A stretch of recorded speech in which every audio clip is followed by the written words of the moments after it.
Head into the unknown.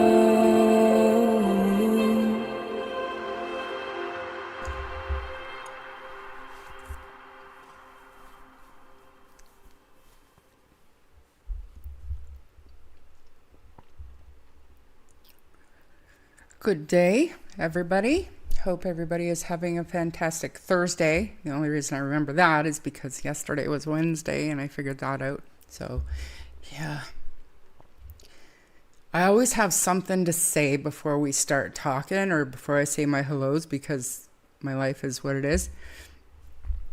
Not so funny, you guys. I went downtown to get my ice cap and to get my Diet Coke.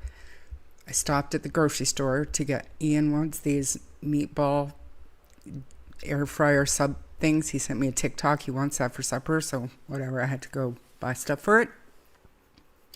Coming home. So Sunny showed you the video going all the way down the mountain. So you get to the top of the mountain. There's one more turn you take to come onto my road. And we're like, maybe I'll say 200 yards from that turnoff is our first driveway.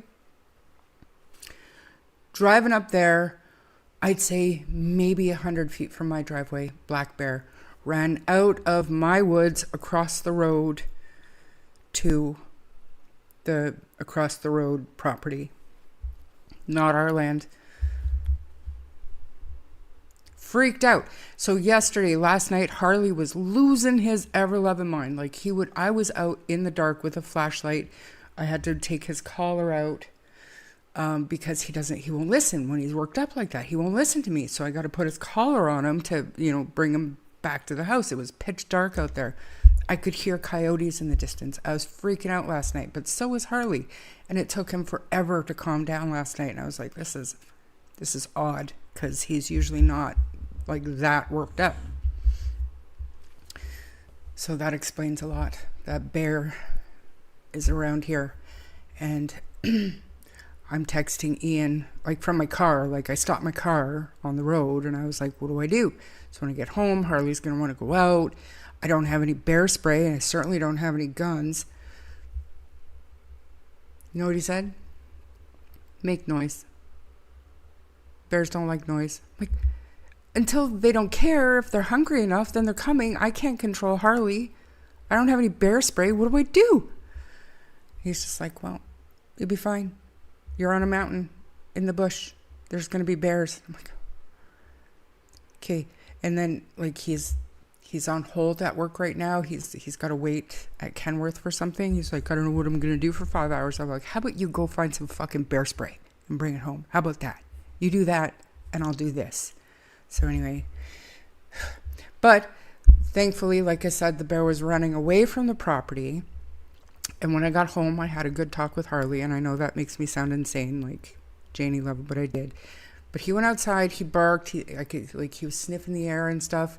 He was not sniffing towards the direction the bear went. He was kind of more sniffing towards where the bear came from.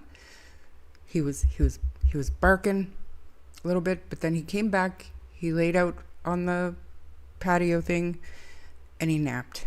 And now you can see he's in the house. So hopefully he smelt that the bear left, and hopefully that means the bear's not back, and hopefully it'll stay away until I get my bear spray. And talk about my anxiety level through the roof, you guys. Usually my stories are comical or whatever because my life is just funny some days, but that bothered me a lot. It didn't look like a big, huge bear. And don't get me wrong. When I would when I was, in Fox Creek, part of what I did is I would teach bear and wildlife awareness. And so I do know what to do, but again, I don't have bear spray. It's not that it didn't occur to me to get bear spray, but it's just my brain. I'm like Dory, so anytime I'm downtown, I don't think about it. So here I am. I finally saw a bear, and now I'm going to be obsessed with having bear spray on me from now on, because fresh in my mind, I saw it. It's here. Freaking out. So yeah, anyway, that's my morning. How are y'all doing? There were a couple of things kind of funny. There were a couple of things. I watched my replay chat last night and this morning, and there were quite a bit actually that didn't come through on my end, but I seen stuff in chat with some of Parker's coverage that I did want to talk about. The good questions, obviously, and if I don't answer them, it's usually because they're not showing up for me. So I did see some, so I will pull up the screenshots that I took to remind myself which questions they were, and we'll look at it. But first I want to talk about Jack and Lilly. I found not a new creator, but a new video about Jack and Lilly. At first I thought it was AI, but it's a little too accurate to be true AI. So we're going to watch some of it. We'll see what you guys think. But it is starting from scratch, and I think this person did a really good job of bringing all the important stuff in. And there are a couple things that I noticed that correlate with some of our recent conversations with Jack and Lily's case. So we're going to do that. And then we'll move on to Parker, see what kind of updates there are today. And then we'll talk about Darius a little later as well. Can't say this is going to be a short live stream, but we have a lot to do. And now that I figured out I can play my speaker through my microphone and you guys can hear it and it's not garbage, we're here for it. Angelina, thank you for becoming a new member. That's awesome. Why did you do it twice? What's going on? But thank you so much. Tam, good to see you. Hey, Lynn. Last I checked, nothing new, but hopefully by the time we get through Jack and Lilly, maybe there'll be something. It's minute to minute in that case. They're out searching real time. Denise, good to see you. Hey, Grey Wolf. Thank you for using those. Thank you for using those new emojis. I love seeing that. Sinister, great to see you. Hey, Bonnie. I'm a new Couch Potato crew member. I'm happy for you. Thank you. Make sure you use those emojis. Oh, look, my name is in green and I have a little Harley picture, right? And also, when you're a member, just for an example, when I have Daniel on or Janie on, chat is going nuts and it's going so fast. So we put slow-mo on. So you can only send messages every so often. We can choose the time before you can send another message. Members don't have to worry about that. Members can message freely. They don't have to worry about time restrictions. So congratulations on all the perks that you will experience. Thank you, Angelina. Camille, good to see you. Hey, Melissa and Vision, I hope you're feeling okay today. Hey, baby monkey. TJ's mom. Yes, you look beautiful in green, Angelina. I pray for answers for all these missing children. It's not normal to have so many missing. So do you think it's just more coverage because of social media, or do you think there's something happening? I don't know. Tamaru, it's good to see you here. Thank you for being here. Mustang, hello. Hey, Rob and Share Cares. Baby Sharks for Darius. And Disney songs, Parker.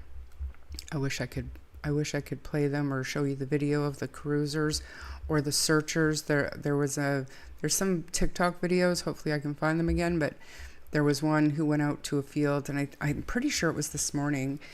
He was out near Confederation Park, and he took a big speaker with him, and he was playing Disney music in that field, and you could just tell that sound would carry for a long distance. So Yeah, there are lots of bears. First one I seen up on the mountain, though. I knew, like, I'd seen them, like, on the rant and rave below us, the neighborhoods below us on this mountain. There was a bear, but then it was hit by a car on the highway. And that was probably over a month ago now, so this kind of shocked me. Yeah. Do you have a wrench on the door just in case? No, but, you know, if Harley really wanted to get out this door, I don't think the deadbolt would stop him. I don't. And now that I'm thinking about it, like 3 o'clock in the morning, right before Ian's alarm went off, Harley was out here barking. So maybe he did see something out there. I don't know. Yeah, just yell, bring some pots and pans, some lids of pots and pans. They really don't like noise. It freaks them out. I was thinking, because I have an outside stereo, so I was thinking just playing music all day, every day. Until I get the bear spray, at least. They don't like noise either. Can't you order like a solar noise maker with a light? It's a good idea. We'll look into it. Hopefully it was just cutting. Baby monkey, I hope so, but the way Harley was acting last night, I don't think so. You know, like it was just next level, the way he was going off last night. Ernestine, good to see you. I have a nightly black bear visitor. He comes right up to my back door on the deck, so tired of cleaning up the cat litter. After I have cleaned the cat litter, he's friendly enough, though. Until he's not. He was looking for an ice cap. I always have talks with my cat. It's therapeutic. Stay safe. I don't know. I feel like he can understand me because he listens. He sits and he looks at me. And plus, other than you guys, you're all I have to talk to. So you and Harley are it for me. Absolutely. Can't remember what the saying is, but I would say it all the time. Black bear, stand your ground, make yourself big. Grizzly bear, tuck, roll, play dead, protect your vitals. Can of hairspray with a lighter. I do have some hairspray. I don't know if it's still any good, but that's a good idea in the interim until I get the bear spray. Like I said, he's napping now, and he was napping outside. So, I know that there was a moose up here last week when my grandkids were here. There was a moose in the woods, and Harley wouldn't. Like, I was moving. I was trying to get him to come back up to the house. So I was walking down, and I was trying to get him closer to me. But anytime I would move, he would adjust his position so that he was always in between me and the moose. And it was a female moose. But that's how protective he is. He's amazing. But that makes me even more scared about the bear, because as big and brave and vicious as Harley is, I don't think he would win against a bear. So, something you can hook up to your car to make sounds that wildlife hates. Yes, there is something. There is a deer deterrent that you actually hook up to your car. I wonder if that would work here. But thank you for using those. Welcome in, Roots. Denise, good to see you. And he was moving pretty quick. Like he had a big stride. Like it wasn't a little bear, but it only took him maybe 2 strides to get across the road, and it's not a little road. So, yeah. Feeling better today than I was last night. Thank you. Thank you for letting us know. It's getting very scary. Even grown men getting kidnapped and murdered, yeah. I watch homestead shows. They have deer feeders and motion cameras, and you can push a button to make noise to scare raccoons off. That's a good idea. I registered for missing children's alerts. Excellent, excellent. So that is mcsc.org. Go there and sign up for the rescue alerts for your area. And then if you do happen to get an alert, reach out to somebody else who can share it. We can get it nationwide in no time. There was a bear hit yesterday on the island and 2 sent to the hospital. The bear also died. That's sad for all involved. There was a black bear attack in Saskatchewan the other day. A couple. So if they don't like people, they don't like noise, they usually don't bother you. They don't like dogs, usually. But if they have cubs with them, all bets are off. And if they're hungry, all bets are off. The one in Saskatchewan was deemed to be predatory. So the bear was looking for food. So you never know. They're wild. They're wildlife. I need a wrench for my door. Need a lot more than that. I didn't get a notification. I'm sorry about that. I don't know what's going on with YouTube lately. A lot of people say that. Just make sure your lids on your garbage cans are locked down or where it can't get them. He's probably out searching for food.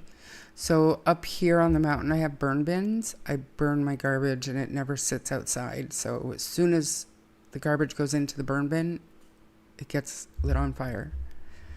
They don't do garbage pickup here. So the garbage that I can't burn, like there are obviously items that don't burn. Those things get put in a different area of the property until we get to the landfill. But there's never any household garbage just laying around, Donna Landry, thank you for being here. Are you the only ones up there on that mountain?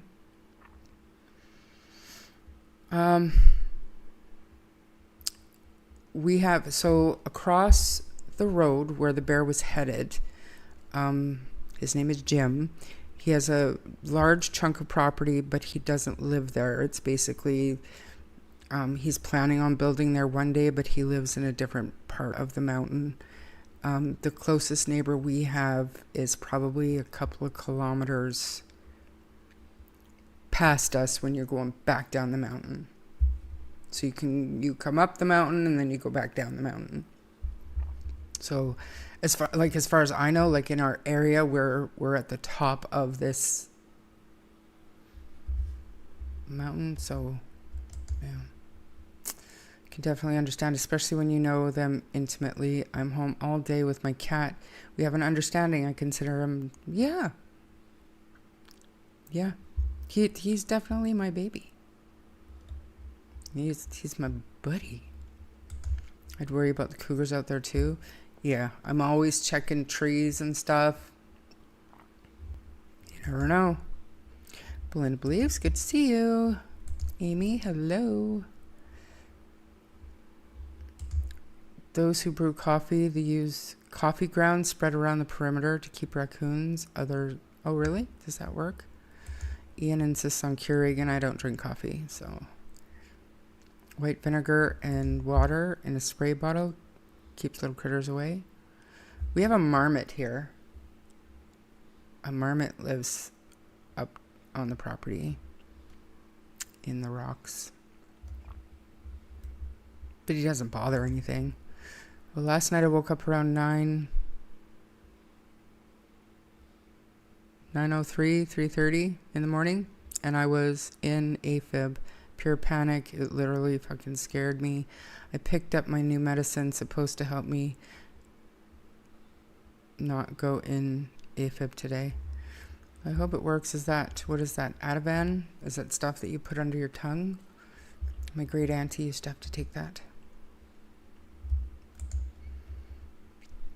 And I think I'm at the bottom of chat. Okay. So, before we get into Jack and Lilly, I have something that I want to play. It is a press conference that we'll watch the entire thing, but it is on Parker, the search for Parker. But very, very interesting. And I'm not even going to put a lead into it. Okay, I am going to play it. I'm going to play this just for a couple of minutes, okay? And we're just going to listen to what he says. And I want everybody to keep in mind that this is the Calgary City Police Department. And if I need to, I will Google afterwards about the police forces in Canada, whether it be RCMP, the OPP, the sheriffs, major crimes, whatever, just to see if it differs from province to province, okay? So this, although is about Parker's case, I'm going to lead with this into our discussion on Jack and Lilly today, and we'll talk about it on the other side of it, okay? So, as always, now I have to get my big speaker and put it close to my microphone.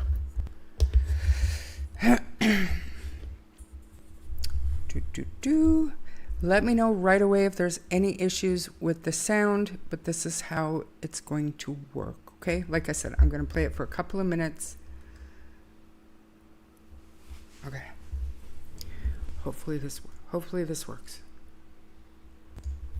Whether Parker now, but when day 7 has been taken out. Right. Under the confidence that that was not the case, so that's not believed to be the case. Well, there is no evidence of him being abducted. However, we've considered every possibility. So an abduction is a criminal event.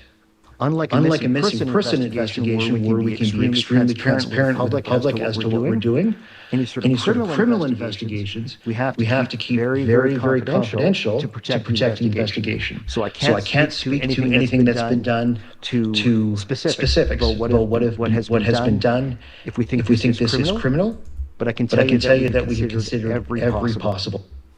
Is there an echo? No. There's not an echo, is it? Oh, shit. You know why? I know why. Please hold. It's because when I put it up, when I shared it, I shared the audio, and I want to not share the audio. I apologize profusely. I'm so sorry, you guys. I forgot. Dory, hello. Okay, this should be much better. I'm going to back it up just a little bit so we can start this again. Is this it?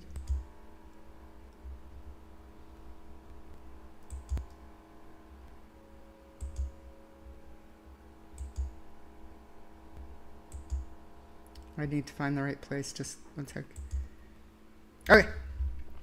Okay. Let's try this again. One more time. I'm so sorry, you guys. That's so sorry. Let me know. Hopefully this is better. Or he is.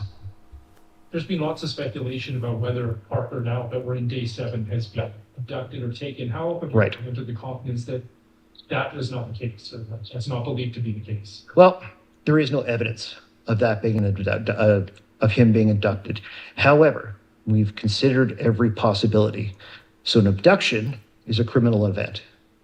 Unlike a missing person investigation where we can be extremely transparent with the public as to what we're doing, any sort of criminal investigations, we have to keep very, very confidential to protect the investigation. So I can't speak to anything that's been done to specifics about what has been done if we think this is criminal, but I can tell you that we have considered every possible option, including that he was abducted. What do you think is going to be the deciding factor? What do you think? What one of things? I think it'll be a member of the public. I think it'll be a member of the public that has helped us find him. But beyond that, I would just be speculating. And again, that speaks to the importance of the public checking their yards, checking their cars, checking their trunks, checking their RVs. If you, for example, if you just moved your RV into storage say on July 17th or July 18th, and it's no longer at your property, but it's at some storage yard, but it was at your property during that time period, please have it checked. That's the level of scrutiny we need from the public to do everything we can, not just as a police. Did you guys, where am I? Did you guys catch that? Like I said, this is something that I want to use to tie into Jack and Lily's. I'm going to mute him and go back to the subtitles.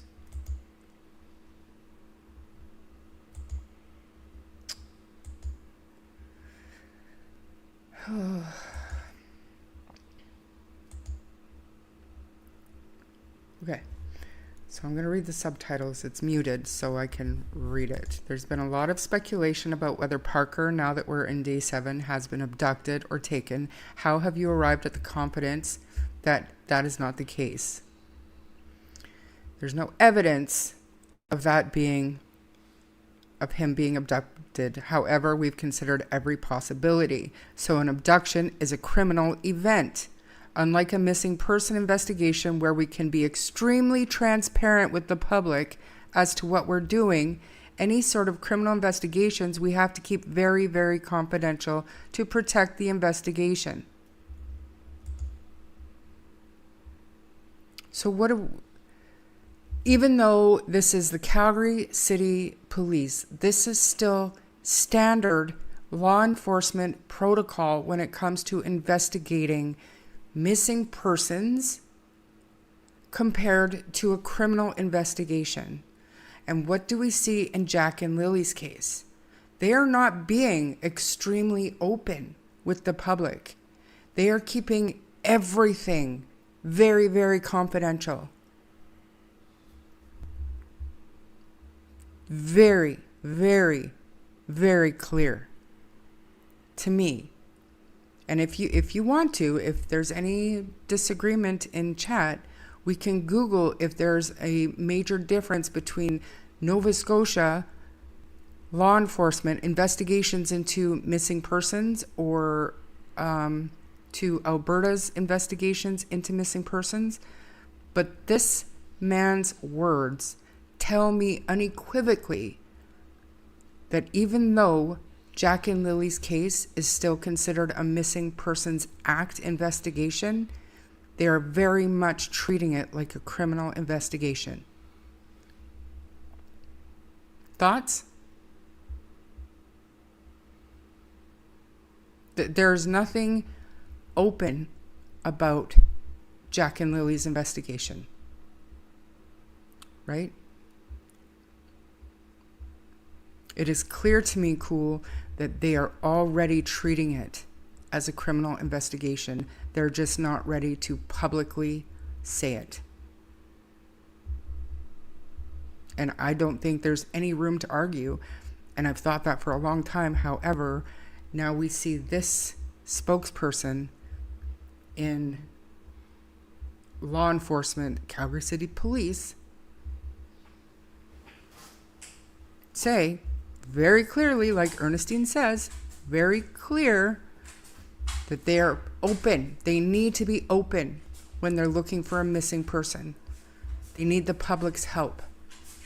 So they share all the information that they can while still being aware that there's certain things that they have to protect just in case it turns criminal. It's the opposite of what's going on in Jack and Lily's case. They say they want the public's help, sure, but they're not sharing anything. There's no possible way that they're not treating this case as a criminal investigation. So I thought that was interesting. Like I said, we're going to watch this entire presser because this was yesterday. It is part of what is going on here? It is part of the update that came out of yesterday's search activities. But let's hit chat just for a few minutes, and then I'm going to show you this new. It's not a new creator. It's just a video that I happened to come across. Okay, so sound is much better. Perfect. I apologize for that, you guys. I simply forgot. Really good point. The detective is so forthcoming. His words are very clear. That's good. I agree. Confidential. Everything in Jack and Lily's case is confidential. Why? And then once, even if, I think I said it yesterday, but even if they name a person of interest, you guys, they have to pivot to criminal investigation. They need search warrants. They need to get probable cause. They need that stuff in order to be able to collect evidence. They don't need that with the Missing Persons Act investigation. It's about the likelihood that it will turn criminal. I would say RCMP are 99% sure Jack and Lily's case will turn criminal if it hasn't already. Sad. On paper and in public, it's a Missing Persons Act investigation, but they are clearly treating it as a criminal investigation. I won't mention names, but I just want to say how much I love how you're dealing with it. What are you talking about? More irrelevant shit. I hope Major Crimes are listening to this. The public are frustrated. They don't care, Ernestine. I can almost guarantee you they do not care. All they care about is getting it right.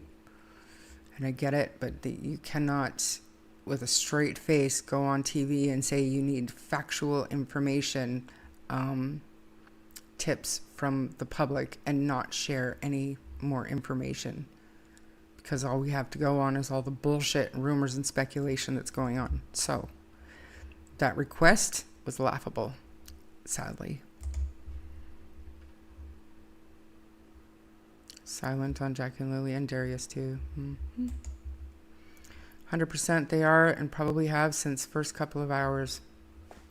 I'll give them the benefit of the doubt and say a couple of days, but I agree. I emailed them and asked about Major Crimes. Who? Calgary City Police or... They say it's common for Major Crimes to become involved in missing persons cases. Okay. I believe it's been treated like a criminal investigation since day one. I don't agree with that. Why didn't they protect the scene then? I don't believe that. I think it took them a couple of days. I have thought Jack and Lily's case was turned criminal probably by the third day. I can agree with that. Totally agree. It's criminal. Justice is coming for Lily and Jack. These babies deserve answers and justice. It's not rocket science. We need a flow chart then, because guess what? Some people don't get it. Hello, Shar and Chad. Hope you are well today. My blood pressure is coming down, Gypsy. Thanks for being here. What is it? Come on. Glad you have medicine for it. Yes. I honestly believe that there was an older male that was at the camping thing with Darius, and I think this older male did something to Darius out of spite. I just haven't figured out who the male is. So I think, if I'm not mistaken, it'll all come out in the wash, but there were not many, but there were other campers in the area. But to my understanding, the RCMP did search campers and question people who were in the vicinity. So, oh my God, they're popping up all over my yard too. What? I'm probably pretty crazy, but I still haven't ruled out abduction. How? I want to know how the RCMP or Major Crimes, they haven't ruled it out, so we can't say that, but no evidence of is much different than it didn't happen.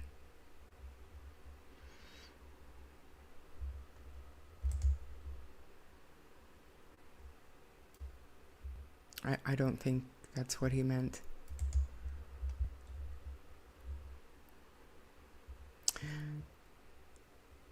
Weird things happen with my devices and internet too. I definitely know I need a new phone. Screen has been smashed since... I don't know what that means. Like that, yeah.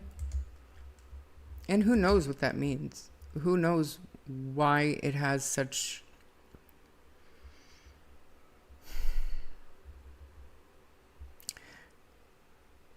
When even what missing children's last known clothing is so secretive that you can't even put out a still shot from CCTV video in a missing persons investigation is wild to me, is bonkers to me. Because in reality, we still don't know for sure what Jack and Lilly were last wearing. I think with Lily and Jack case, they know the criminal is in the circle.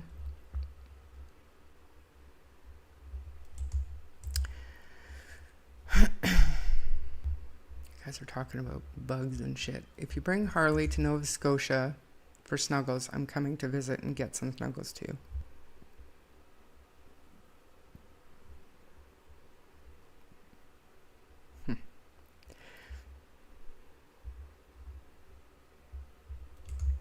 I'm glad you sent some pens over to Major Crimes. I hope that they, at the very least, thank you for that. I asked them if it was mandatory Major Crimes comes to all missing persons cases. The answer is no. It depends on factors. My RCMP friend did say it's all very situational. Like, you can't be an RCMP officer in Alberta and comment on an investigation in Nova Scotia because they're not there. They don't know what the circumstances are. Maybe not since day one, Char. I think the whole scene should have been cordoned off to everyone except searchers and law enforcement. And if it was a criminal investigation or treated as such at the beginning, like in my opinion it should have been, it would have been. Mr. Hammy, good to see you. Did you really? Did she say thank you?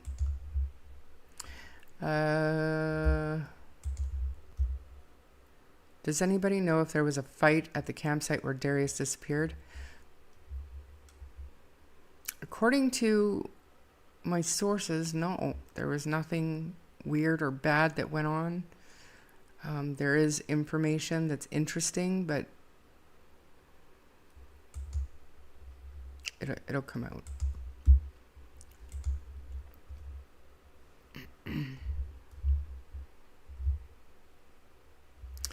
But once the woods were thoroughly searched, I feel the RCMP started on the criminal involvement theme, have to play it differently in these small, tight-knit areas. I feel the same. I feel the area is high crime.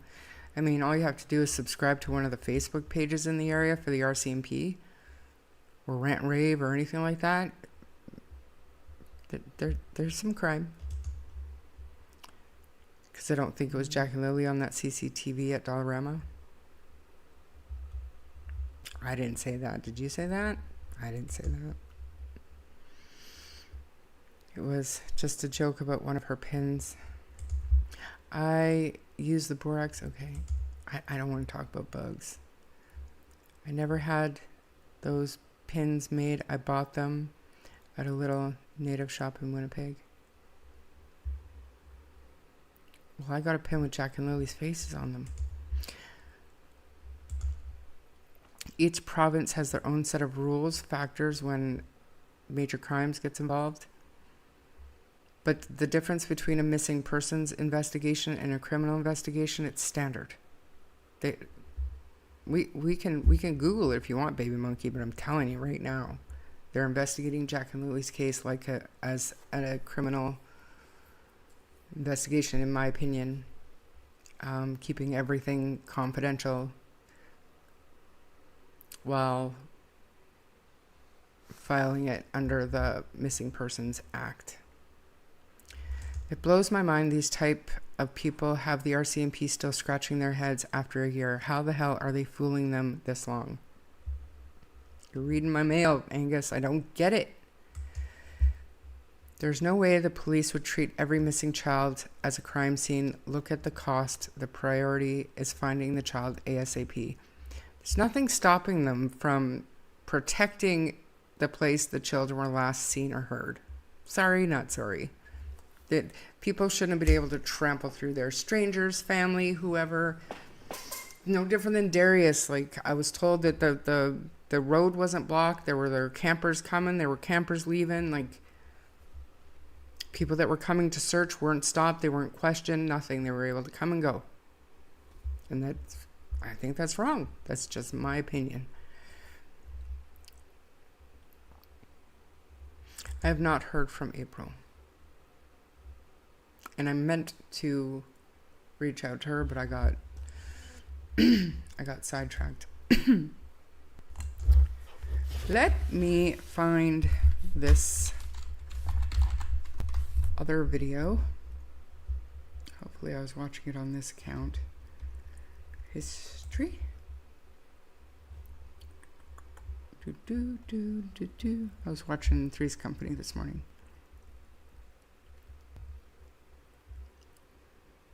Here we go. I'm going to pause this and rewind it. I think it's good. And if you guys think this is AI, please let me know. But give it a chance, because even the way she says Malaya's name, you know how AI can't seem to say Malaya's name? I don't think this is AI. If it is, my bad, but it's still, as far as I watched, which I didn't watch the whole thing, but it was accurate and very well put together. So I'm going to remove this. Like, remove this, go away, and then I'm going to re-add this without sharing the audio, and I will start and stop it. And while I'm playing it, wait a sec. I should do this first, because with my mic off, you can hear what I'm doing, and I don't want to be clicking, clacking on my keyboard while you guys are trying to watch. But I need to make my banner. So the channel's name is Her Dark Side. I will, before we get started, put a link to this video in the chat. And I have created my banner. I will put it on a add banner. I want to show it right now, and I will put the link in the chat, and then I'm going to start. Just Jeannie, good to see you. Okay, so Her Dark Side. If you think it's AI, let me know. See, what I do when I play these with my microphone on and everything, I back away from my screen. Try to keep my eye on chat, but I don't want you guys to hear me rustling around and stuff, so I back away. So just keep that in mind if you're talking and I'm not answering. I don't want to be clicking, clacking. You've watched her? Okay, good. I have trouble saying her name. Hell, I have trouble spelling it. Who? You know her name?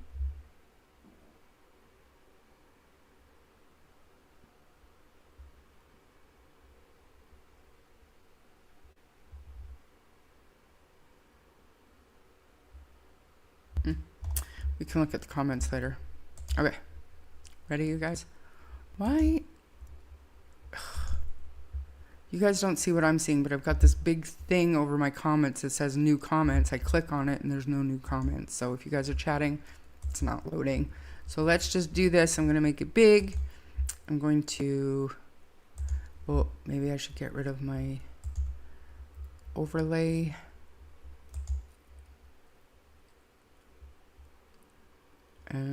Don't like that one. Don't like that one. we have just a little something somewhere? Does it go away? Okay, perfect. It's not going to go away. Oh, what do I do? All right, that's the best one. Okay, I'm doing it now. Okay, ready? Volume up. Let me know if there's sound issues, and then I'm going to back away.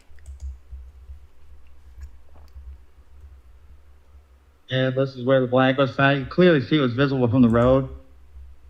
Like 15 feet from the road. Maybe not even. Yeah, a little more than 15 feet.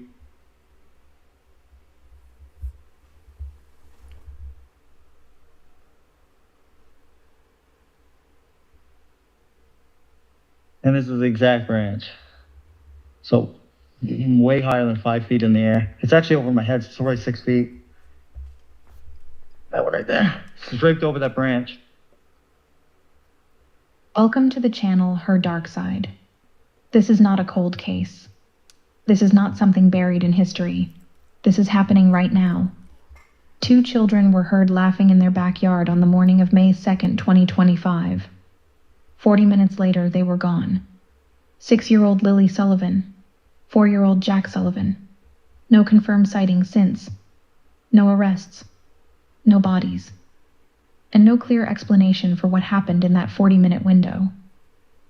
Tonight, we're going to walk through everything. Carefully, chronologically, and factually. What is confirmed? What is speculation? And what still doesn't make sense? Because in a town of barely 100 people, children do not simply disappear. Lansdowne Station, Pictou County, Nova Scotia. Rural, heavily wooded, sparse homes separated by long dirt roads, limited cell service, thick brush, fallen timber, marshland, and nearby waterways including Middle River. This is not a suburban neighborhood. It is remote terrain. Lily and Jack lived on Gerlach Road in a house set back from the main road, surrounded almost entirely by woods. Inside the home lived their mother, Malaya Brooks Murray, 27, their stepfather, Daniel Martell, 34, their baby sister Meadow, 16 months old, and Daniel's mother, Janie Martell, who lived in a camper behind the house. Lily was described as energetic, social, imaginative. Jack was quieter, observant, curious. They rode the bus to Salt Springs Elementary, a school with only about 80 students. Small town, everyone knows everyone. Lily and Jack had been homesick for several days. Friday morning, May 2nd. At 6:00 a.m., Malaya's alarm went off. She marked the children absent from school around 6:15 a.m. and went back to sleep. Around 8:00 a.m., both parents heard the children awake and playing. Lily reportedly came in and out of the bedroom. The baby eventually woke up. Daniel turned on a show. The parents drifted in and out of sleep. Around 9:40 a.m., Malaya noticed something. It was too quiet. She asked Daniel if he heard the kids. He hadn't. They got up. The house was empty. The front door had a wrench positioned as a makeshift alert system. It was still in place. The likely exit point. The backsliding glass door. Outside, their rubber boots were missing. Lily's pink boots with rainbow print. Jack's blue dinosaur boots, also missing. Lily's strawberry backpack. At 9:40 a.m., Malaya called 911. Janie, Daniel's mother, had been outside earlier that morning. At approximately 8:59 a.m., she reported hearing Lily and Jack giggling on the swings behind the house. 40 minutes later, they were gone. That is the confirmed disappearance window. Less than 1 hour. So this is the patio. This is the patio door that Jack and Lily would have. that Jack and Lily came out of.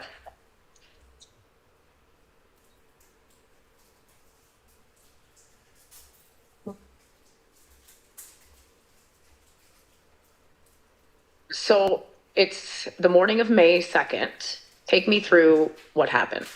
Okay, I was up at 6 o'clock, sat in there and had my tea. And then on Facebook, 7 o'clock, I get up.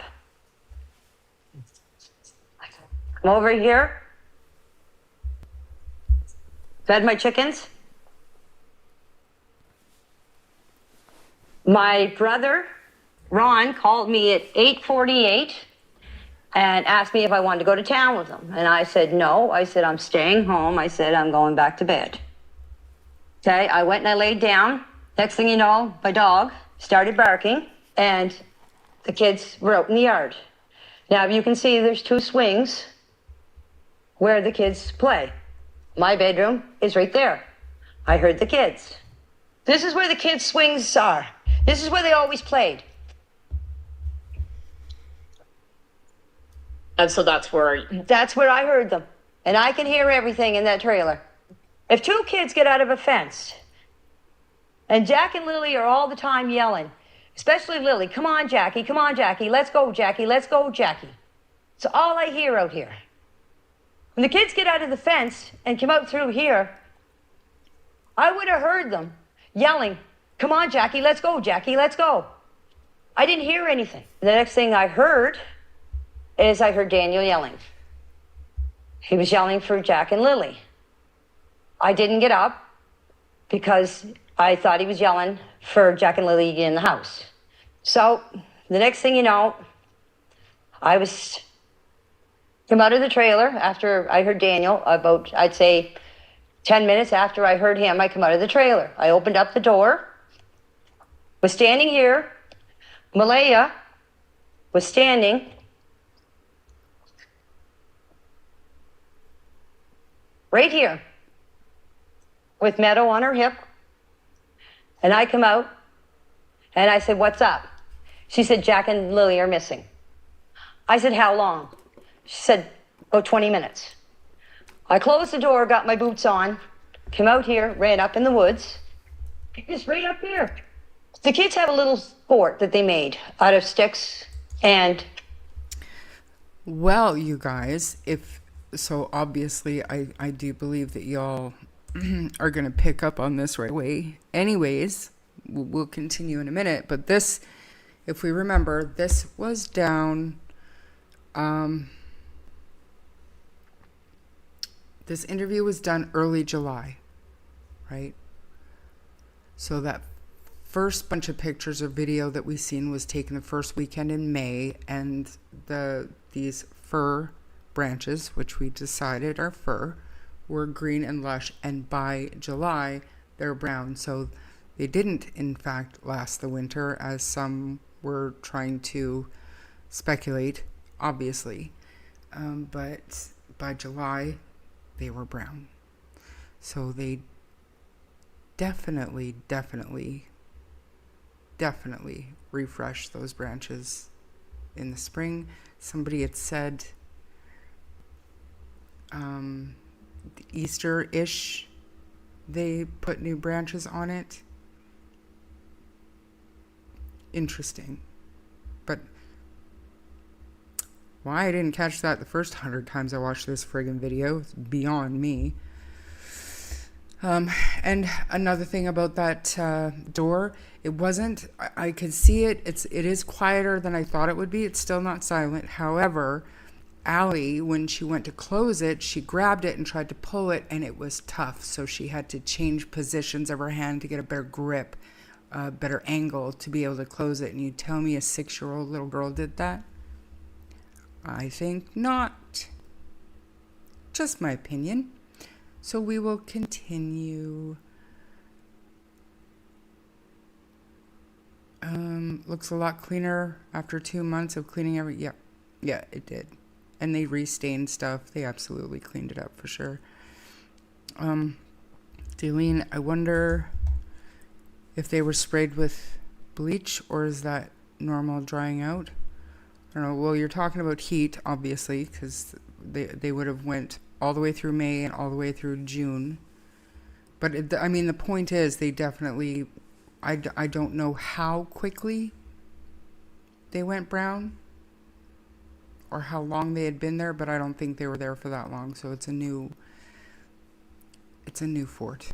It depends on weather conditions. They could have maintained color for weeks. And don't take your phones. Daniel then said he used a flashlight on his phone to look in the culverts, but said he didn't take his phone. Wild, isn't it? All right. Let's continue watching this for a little bit longer. I said it's interesting, and it's all part of going back, right? A lot of you wanted to start fresh, so this video is a perfect way to do that, I think. Branches. And that's where they go. You can see them and hear them. We went for walks in the woods.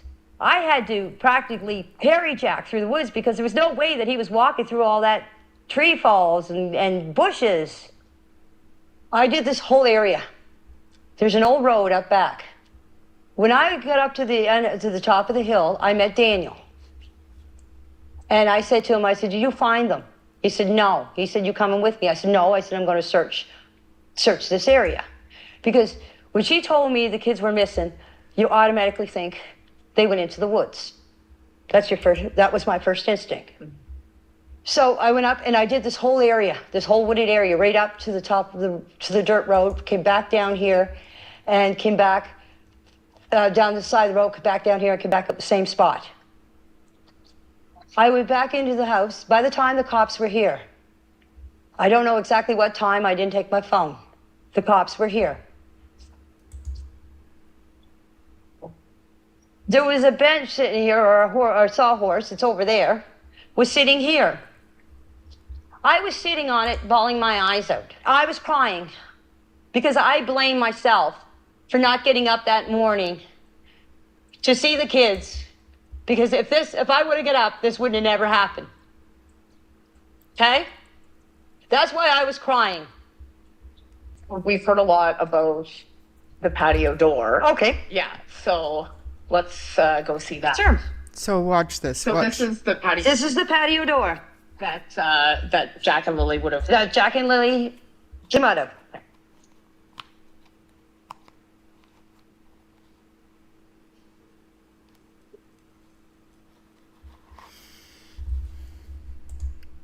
So yeah, you see how, Allie went to go shut it, but she couldn't do it from that angle. She had to switch her angle. A 6-year-old little girl is not shutting that door. Thank you, Helicopter Grandma. Thank you for that gifted membership. If you were lucky enough to get that, please remember to pay it forward. And thank you to Helicopter for that. Let's continue. And so tell us why we've heard about the patio door.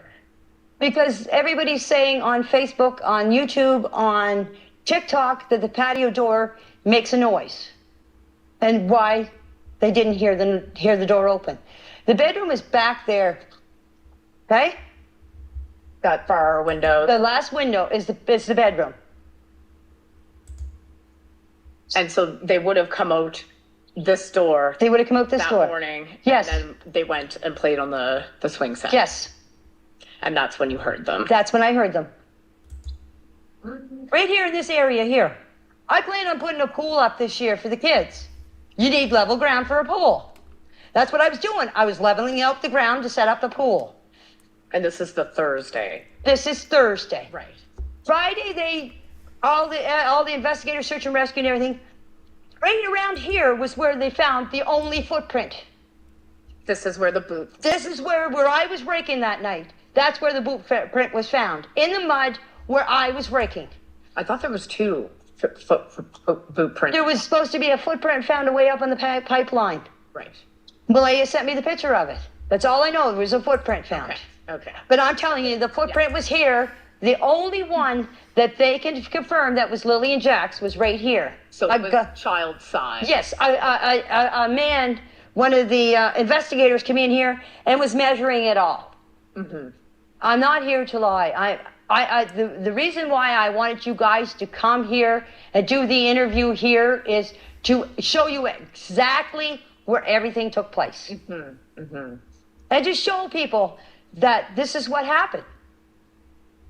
All the stuff that people, all the rumors and accusations about us murdering the kids and burying them on the property, this place has been searched thoroughly. The well has been checked. The septic tank. I am going to, if you hear clicking and clacking, it's because I am going to create a poll just to see where everybody's at now. And if I can do another poll, I will. But bear with the clicking and clacking. But I want to do a poll while you guys watch. All the barns were searched. My RV was searched 3 times.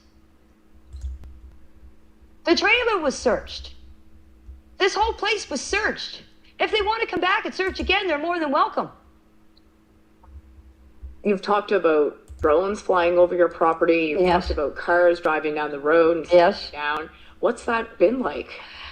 I'm scared to go out sometimes in my own property. I mostly stay around back here.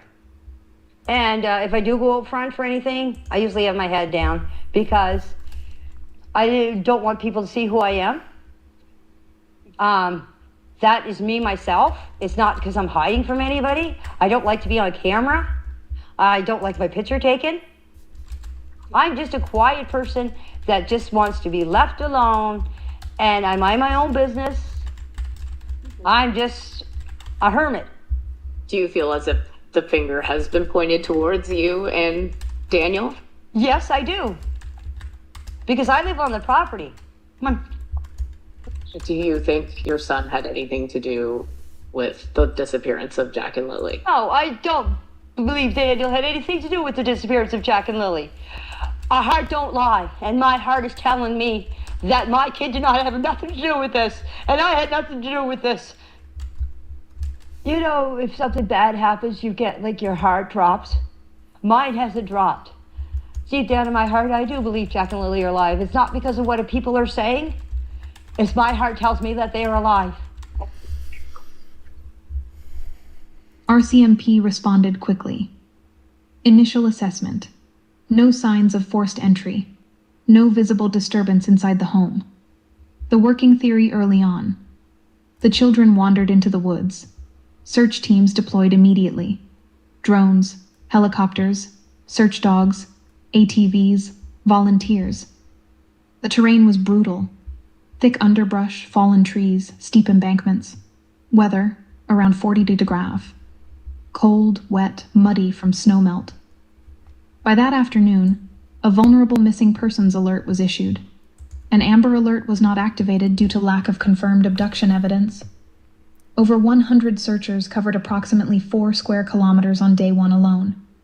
No trace. A piece of pink blanket was found along a pipeline trail about 1 kilometer away. Initially uncertain, later confirmed to belong to Lilly.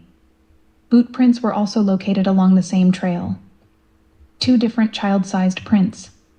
One had the marking 29 embedded, consistent with Lilly's UK size 29 boot, equivalent to Canadian size 11. Police never publicly confirmed a definitive match. The rest of the blanket was reportedly later located near the end of the driveway. Rain complicated scent tracking. Despite intense canine efforts, no trail extended beyond that area. A last-ditch effort before winter hits for any sign of 5-year-old Jack Sullivan and his 6-year-old sister Lily. These volunteers split into 6 groups and spent a day in the woods of Lansdowne, the rural Nova Scotia community where the siblings were reported missing on the morning of May 2nd. The nonprofit group Please Bring Me Home made the trip from Ontario to coordinate people on the ground. So this will be our side. We're going to follow it way down. Eventually, we're going to turn the river and we follow it up past Lansdowne Lake. About 30 people volunteered to take part in the search, most of them family and friends, all coming together in the hopes of finding any clue that will lead them to Jack and Lilly. It's sad, very sad, but it's been 6 months and we need some type of closure to this case. One focus, the area where a drone detected 2 heat sources late on May 2nd, just before midnight. One will be small setting. Work together in the water. RCMP says an officer followed up, found nothing, and determined it was likely a bear, but this group wanted to be certain. I'm not sure, but it may or may not be the drone hit. where the infrared sensors picked up, just because I see a line coming down from up here and leads right down to our water. I'm not sure. I've got to confirm it later on, but we're just going to take note of it and do a special little search around here, especially just in case it is something. Nothing was found in that specific area, but teams did find a few items of interest. And it looks like it has like underwear burnt, like it's been burned, and it's the t-shirt. So it's a unique design. So we took a picture, we sent it to the RCMP. They then spoke to family and they said that it's not something they recognize. Volunteers also came upon a child's bicycle, a blue blanket, and an old geocaching kit with the children's stepfather's name in it. That's why it's so important to relook, like especially before snowfall, and have a third party come and just take a peek. Not that we're no better than anybody else. It's just having a third party come look is so important. But at times, it got tense. One property owner refused entry where there are signs for no trespassing. You have what? Two very dangerous animals. What animals are they? Two rams. A roller coaster of emotions for everyone involved, especially those who love Lily and Jack. It'd be discouraging if none of it means anything. So I'm really hoping that something has turned up. Evidence of something, anything will do. I do feel disappointed too. The main output I was looking for was finding the kids, and that's not what happened today. I do feel like we have more questions, especially with finding things throughout the woods. The RCMP says none of the items found are relevant to the investigation, but with everyone feeling unsettled, the volunteer group now plans to bring in cadaver dogs to do continued targeted searches this week. Angela McIver, CBC News, Lansdowne. And the fact that it's found in the water, downriver, yeah, it's just strange. It's strange. So we're organizing a search for Jack and Lilly Sullivan. We are relying on community members to come and join those efforts. We're going to offer like a little bit of shooting from the hip training on walking along looking for evidence. We've had about 40 people volunteer, but overnight you've had some people drop out. So I would be over the moon if 30 people showed up. Your safety does come first. We are looking for the kids, but your safety comes first. I would say mostly family and friends. And then there's just like concerned members of the community that wanted to get involved and help search. And this is their opportunity to get that. We were not going to get involved. We were trying to stay far away from this because we felt that the RCMP were heavily involved. Search and rescue was heavily involved. They were doing a bang up job from what we could see from the outside looking in. And, as soon as you start having conversations with the family, when any family member fills out an intake with Please Bring Me Home, we always get involved in some capacity. We never say no. Of course, it's sad we're going to search for 2 missing kids, but I think that the community and the family coming together to do this effort and a crew coming from Ontario is hopefully overpowering that somberness. Can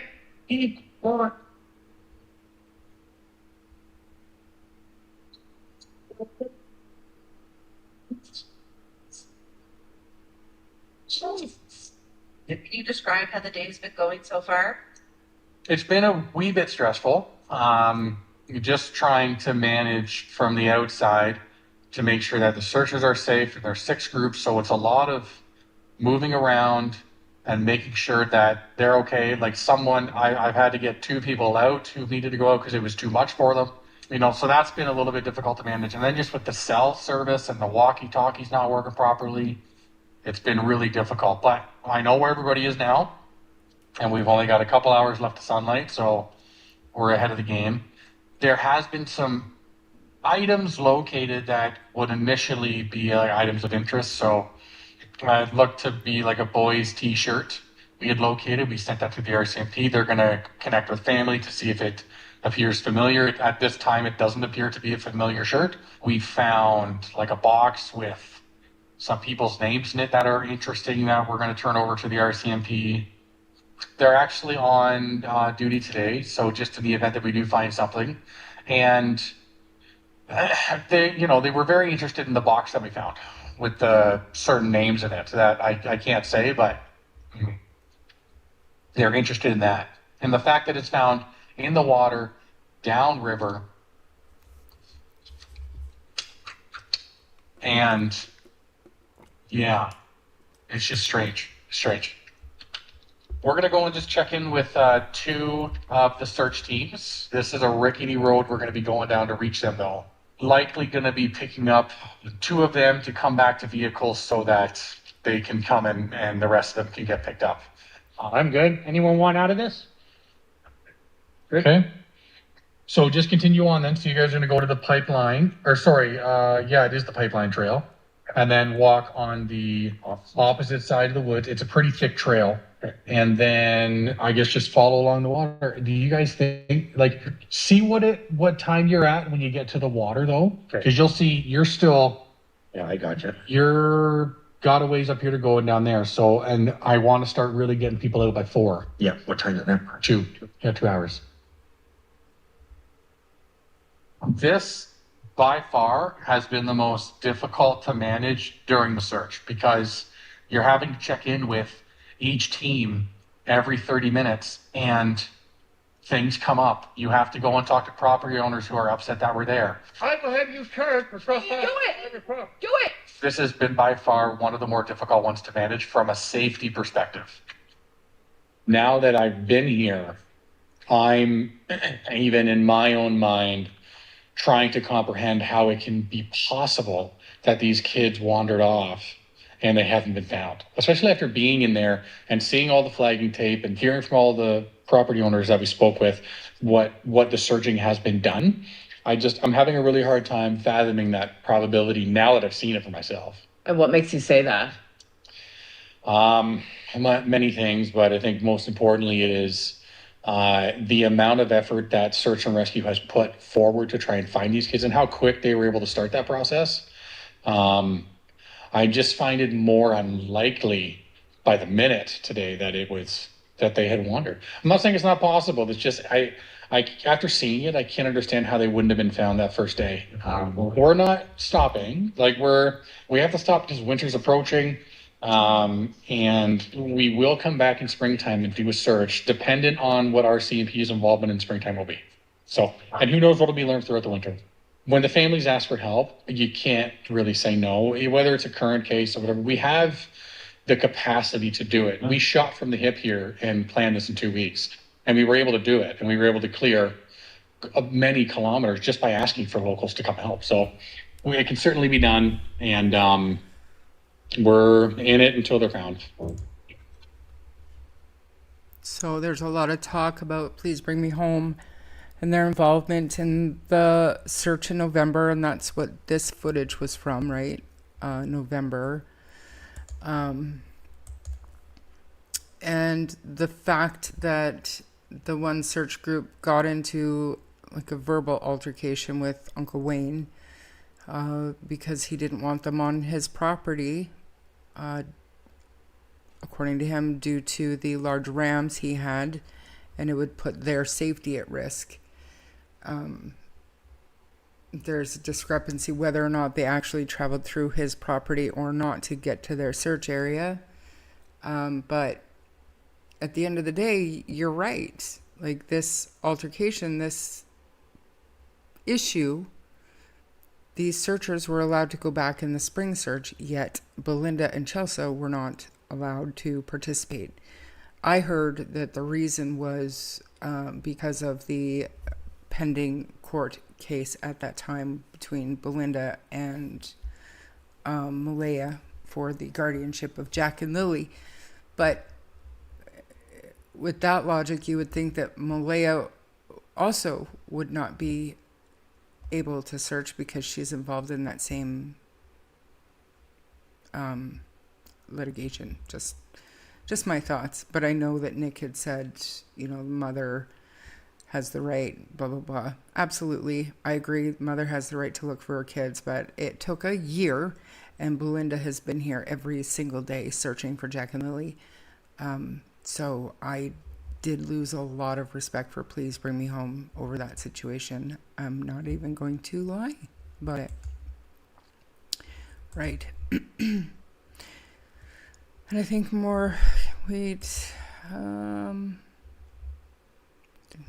tried to keep up a little bit, but Malaya didn't want Belinda asking her any questions. Well, that and,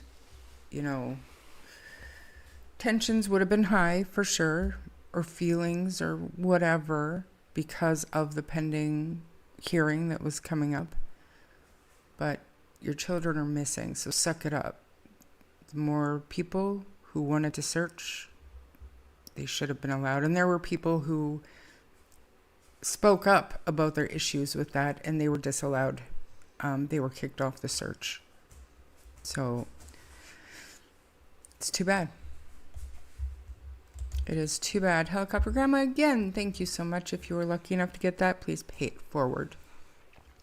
And thank Helicopter Grandma. Harley's dreaming on the floor over here. I don't know if you guys can hear that. I think they just need more solid evidence to get them. That has to stand up in a court of law.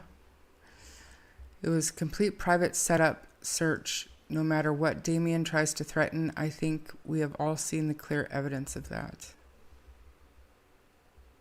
I'm not 100% sure what you're referring to. Thanks for being here, Marie.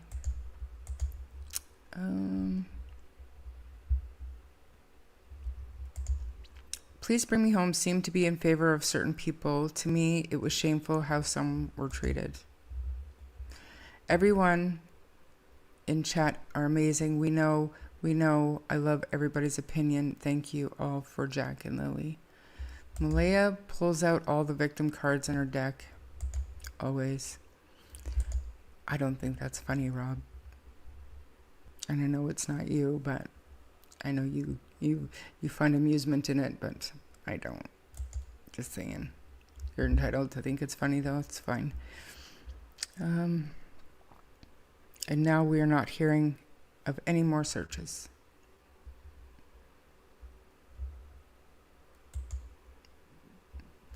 Has everybody... Rafted Bubba, love that. Yep. He says it's unlikely they went in the woods, but we're back out. Yeah, makes no sense. What are they looking for?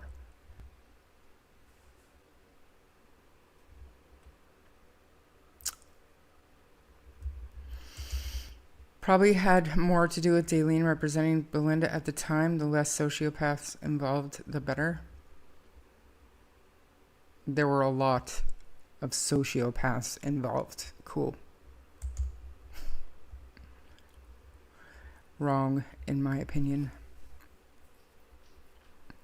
Malaya doesn't want anybody asking her questions. Just shows you what type of organization Please Bring Me Home are. I think they made mistakes in this case, as do most anybody that steps in the ring to try to help gets attacked. Things get taken out of context. Things get misconstrued. It's true. Every single person. It's certainly not silent. All bedrooms are on the front of the trailer, not like Janie told reporter that parents' room was the last window on back trailer. Not true. Belinda saw a setup.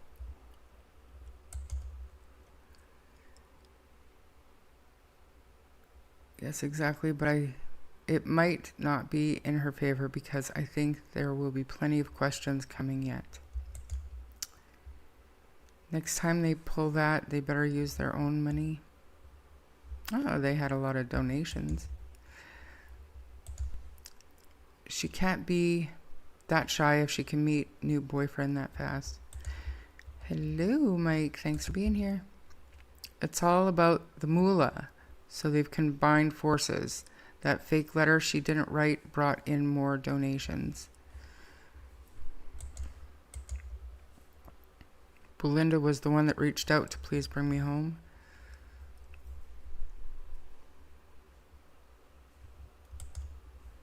The last search was handpicked so that Malaya would feel comfortable. It was her first big search. She helped transport people, water, food. Oh, we know.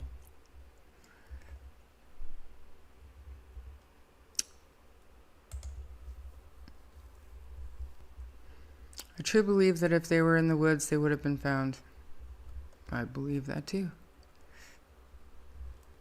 I admire every single person who took their time to search for the children. Me too. Oh, any searching is good searching for sure. If they were in the woods, there'd be evidence by now.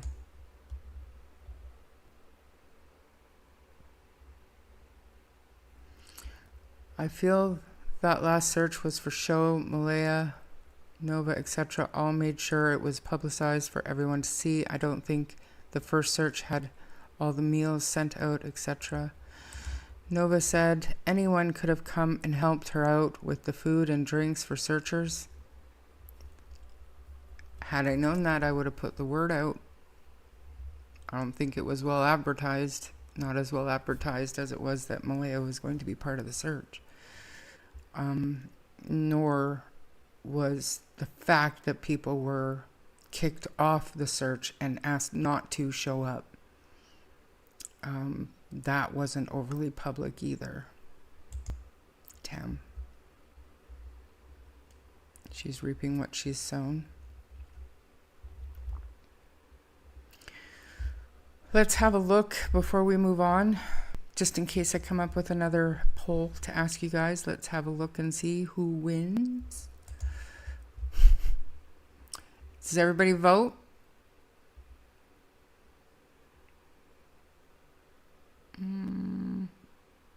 So,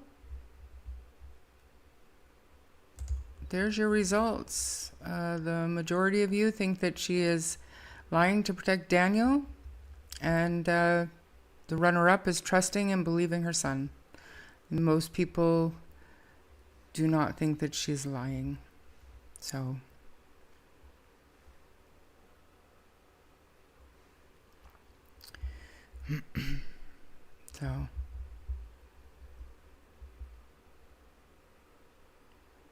no one can stop you from searching in the end, I don't think. You're right. But just not as part of the Please Bring Me Home team. They were kicked off the search. And as for the food, absolutely, like, you could show up, but with the temperature of the YouTube and the true crime community, if you just show up to help do something like that, I don't know if I would, with everything that was going on with the bullshit. You know what I'm saying? I don't know if I would have. Robert, I don't think I've seen you. Anybody know the guy Picto RCMP arrested yesterday? I do not. No shortage of snowflakes. I signed up for that search. No response. No, the help in kitchen was mentioned afterward. Definitely Shar, but I don't think Nova had any ill will towards anyone. You're right. I don't think she does either. I don't. But if you don't know, you don't know, and people aren't just going to show up with, like I said, the way the true crime community is, and if a lot of locals try to get their information from YouTube or, social media, because the news doesn't cover it much anymore. So they know what's going on. They know the animosity. I don't know that I would just show up and see if there's anything I could do if I wasn't part of the search. Do you know what I mean? Malaya was like a year short of searching. She should have been out there since day one. I feel no pity for her. Listen, I understand why a mother wouldn't want to go out into the woods and look for her children just in case she found something that would be trauma that you would never get over. But to not publicly speak for her kids, unforgivable. Kick me off, I'd show up regardless, as they did. They created their own search party and contacted Major Crimes and got permission to search other areas.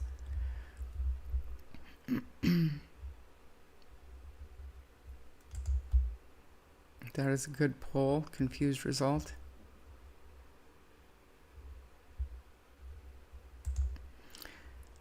They kept search date a secret. Arrested for CSAM? Oh, really? I don't know.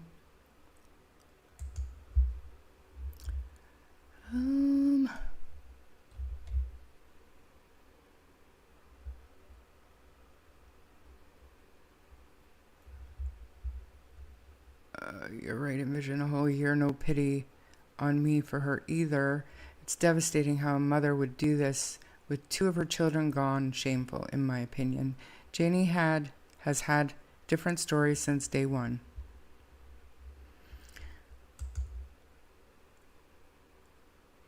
You are who you are, as they are who they are.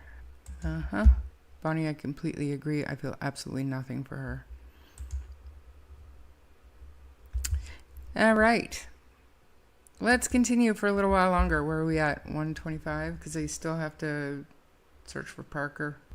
So watch this for a little bit while longer, and then we'll move ahead to Parker's case coverage.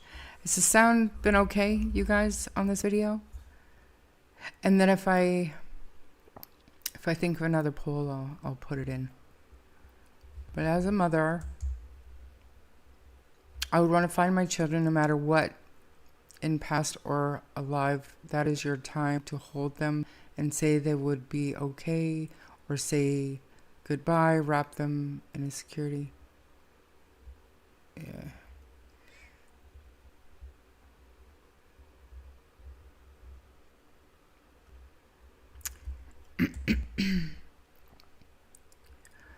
We all can be, and that's what I like about Charmaine's channel and mods. All opinions are welcome here.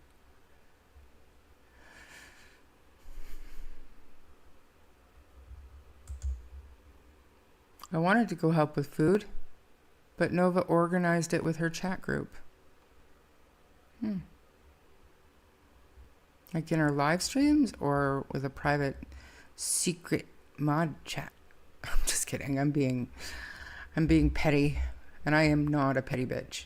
Well, trauma, not finding them would be worse. I get it, but I'm saying I can understand why a mother might be afraid to go in the woods, but that's not what this is. That's not what this is. Because if you're afraid to go in the woods, that's fine, but why are you afraid to post their fucking pictures on your Facebook page or Instagram or anywhere else? Snapchat, I don't care.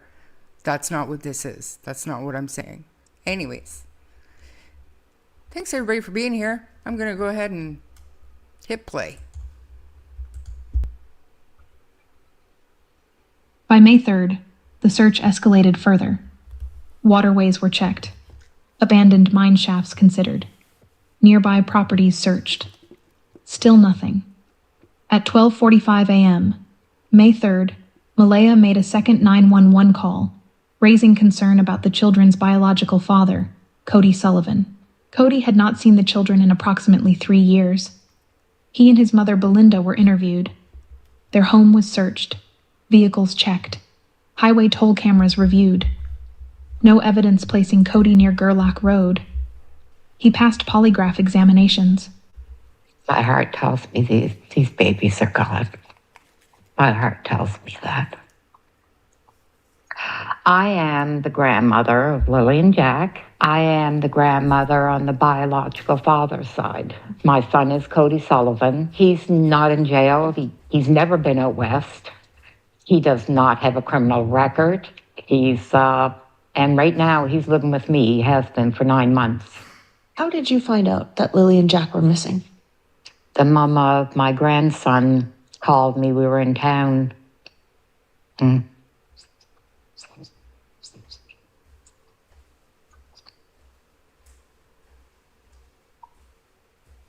Asked if I heard news. Always heartbreaking. She sent me the article that was on Facebook showing the kids missing. I couldn't call Malaya yet, so I waited till we got home. And I didn't call her, I texted her. And she told me that, yes, that the kids were missing, that they've been missing since this morning. I was in a state of panic, shock. But in the back of my mind, I kept saying, well, they'll find them. I mean, I'm assuming that they'd find them. So I told her, well, we'll head out first thing in the morning and help with the search. It was around between 3 and 3:30 in the morning. A couple of cop cars pull into the driveway. The lights wake me up that I'm a fairly light sleeper, so I see the cars pull in, so I knew what it was. So they come inside. They only stood in the kitchen. They wanted me to wake Cody up, and they wanted to know when was the last time he had seen the kids, and that they were just making sure that the kids weren't here. And then they left. So we showed up Saturday morning, me and my sister, and we met up with my daughter, and we started, well, I asked Malaya, I said, Malaya, I said, you know your kids. Nobody knows their kids like their mom. Where do your kids normally go to play out in the yard? What direction do they usually like to explore? And she said, well, they always play up in the little woods right on the side. I said, well, okay. I said, we'll start from that point and we'll work our way out. We had spoken to a search and rescue, and we weren't allowed on the other side because that's where they were searching at the time. So we just started combing through the woods up through there. We were gone for a couple of hours. I'm yelling for Lily and Jack. We always called Jack Jackie Boy. And yeah, that went on for a few hours, but those woods, I started to feel that I can't see them being in the woods. There's trees everywhere. You literally have to climb over trees, climb under bushes. It is really, really thick. We come back out and I went in to see Malaya again. I assumed she was in shock. She was very, very non-emotional, very just flat, monotone. But Malaya's very soft-spoken anyway, that she's not usually excitable. I thought that's made her a really great mom. She was an excellent mom. She never raised her kid or voice at the kids. That it was always, now Lily, what did mommy say? And I used to think, now if anybody's meant to be a mom, it was her. A part of me still feels that. Why only a part of you still feels that? What do you mean? After seeing the place, seeing the condition of the home, it was like the total opposite of what I knew of Malaya. She was always clean, very clean about herself, about the kids, about her home. This home looked more like a camp. Now, I don't know if it's from all the people that were there because I didn't show up till the day after, but it was very unkempt. I was pretty surprised. I know. Lily is... What is horseshit, Mr. Hemme? She was my little dream girl, that's the first granddaughter. And I loved that she had the brown hair and she had a space between her teeth, which I had when I was a kid. So yeah, she was our little princess. Jack was such a sober, serious little baby.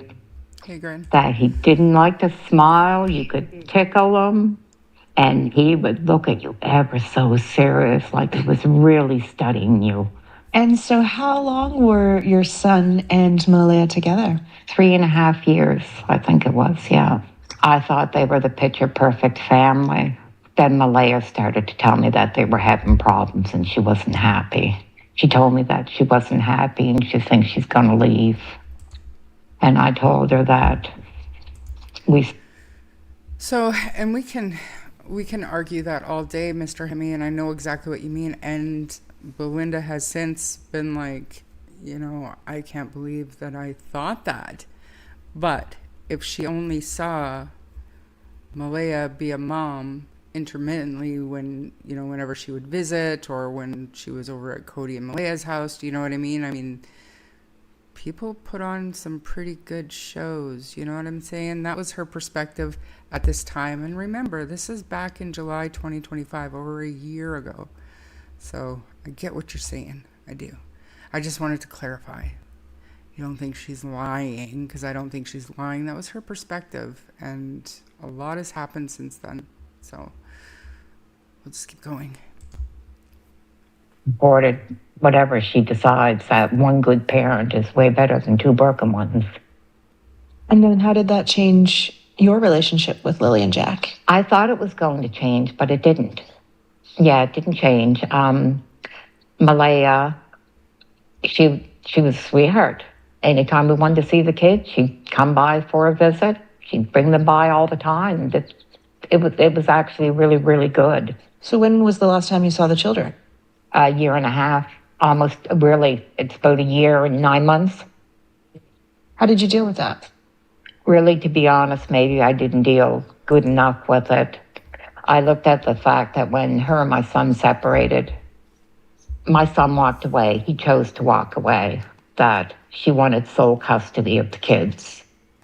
So she petitioned the courts for sole custody, and when she did that, he said he was done. Were you ever formally questioned? Yes. So then it's about a month after Lily and Jack are last seen that they come and formally question you.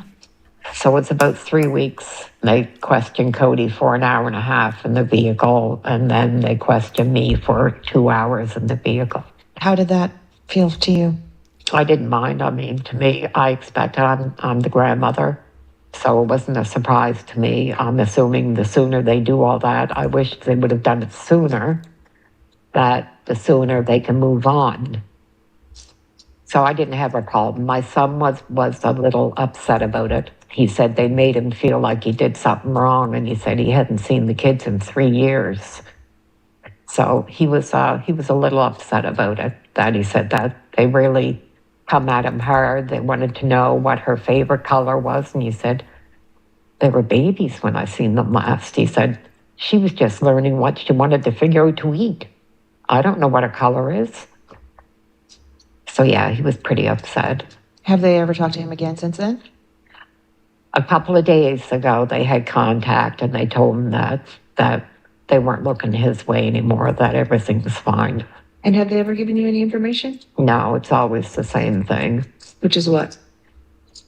They've got everybody on it. They are looking at all avenues. They can't divulge any information that could compromise their investigation. It's the exact same words. Mr. Hemi. Why are you so sure they're not in the woods? I have children. I have grandchildren. And I see what kids are like through the woods. There's no reason for any child to wander deep into the woods. There's just not. I think somebody hurt these kids.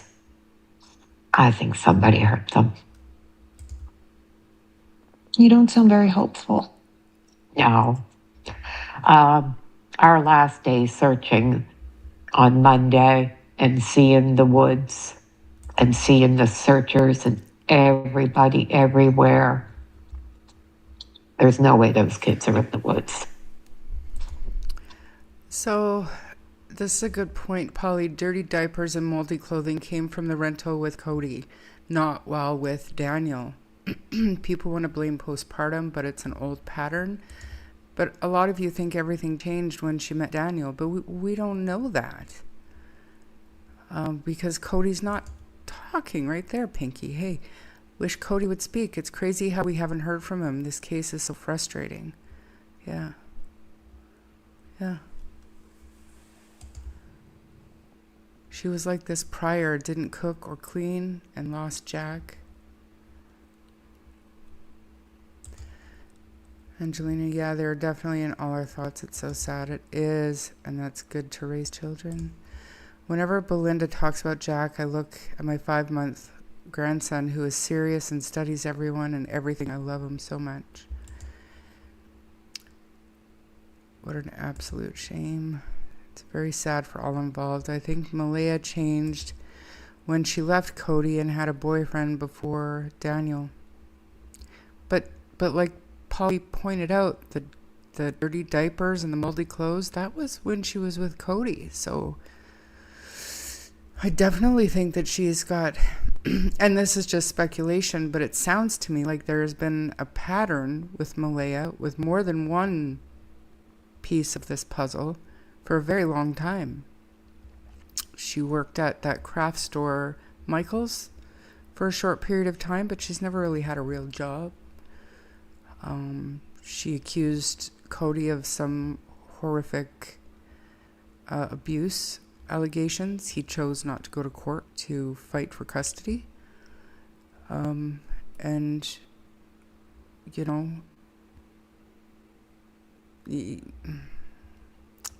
I don't know what I'm trying to say, but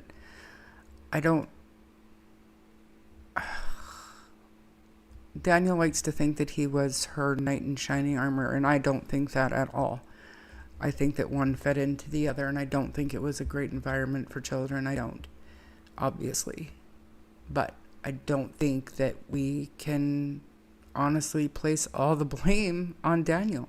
Like, I don't.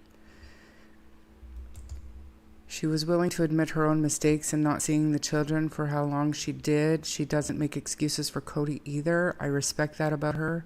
Pics of Jack and Lilly with Belinda tell all for me. Yeah. There's only one reason Malaya doesn't act like most mothers would, and apparently Teabagger would act the same way. Interesting. It's funny how she changed her tune, though. Like, I have a plethora of conversations that's, you know. But I'm not like that. You're welcome. Angus, taking care of a home and children isn't fun like dating and partying. Very true. More or less admitted she slept while her kids were up and awake on her live.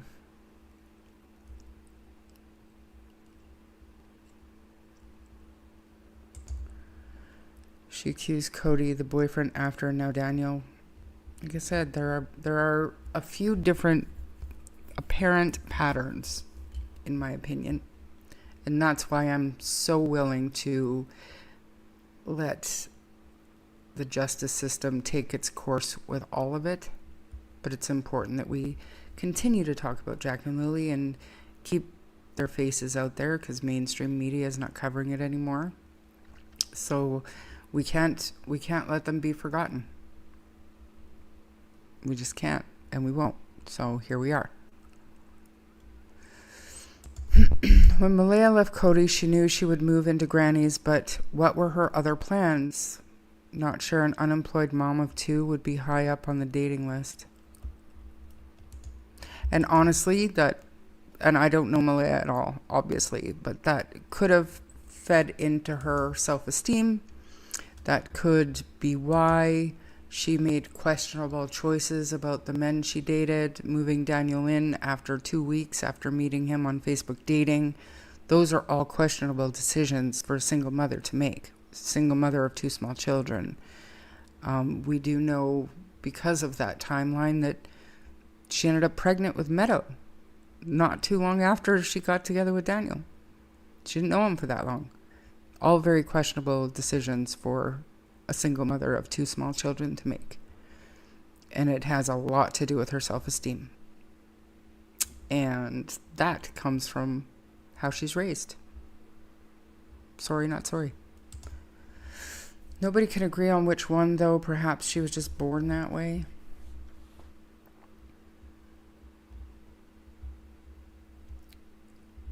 Well, it's her son, so. Why no arrest yet? They have had, well, like I said earlier, once they make an arrest in relation to anything to do with Jack and Lilly, then they've got to pivot this into a criminal investigation, and that changes things. Like, a search warrant can be hundreds of pages of paperwork and red tape, and up to a judge if the judge feels like there's probable cause to grant that search warrant. Do you know what I mean? Like, there's a lot more to a criminal investigation to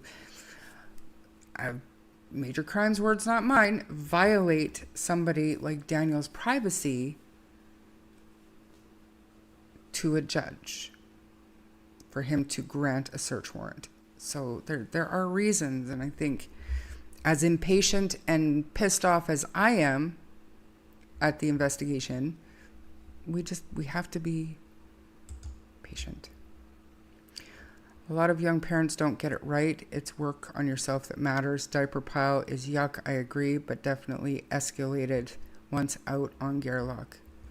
I don't know. I wasn't there. I wasn't there when she was with Cody. I didn't see the basement with the moldy clothes and the diapers. I didn't see all of that. I didn't see the alleged abuse that she claims she was subjected to from Cody. I have no idea who this other boyfriend was.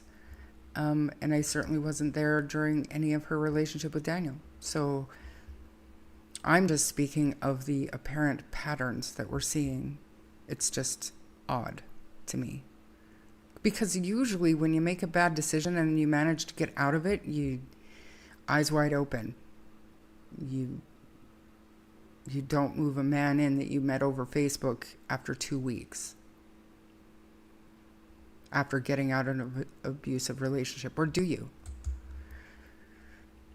All these mothers coddle their offspring and then do a surprise Pikachu face when they didn't know. I'll agree with that. Sounds like Malaya had some mental issues probably most of her life. Her plans, welfare. Or a man that was willing to take care of her and her kids. It happens so often. And I assume, because being from Alberta, it's not as easy to get social assistance or welfare. But I assume because the economy, like the jobs are fewer and far between, especially earning enough money to support 2 children on your own, I think it would be easier to get social assistance in Nova Scotia. And I'm not saying anything about that, but I knew people, not in Nova Scotia, but in Alberta, that once they're on welfare, they don't want to let it go, so they'll actually keep having kids.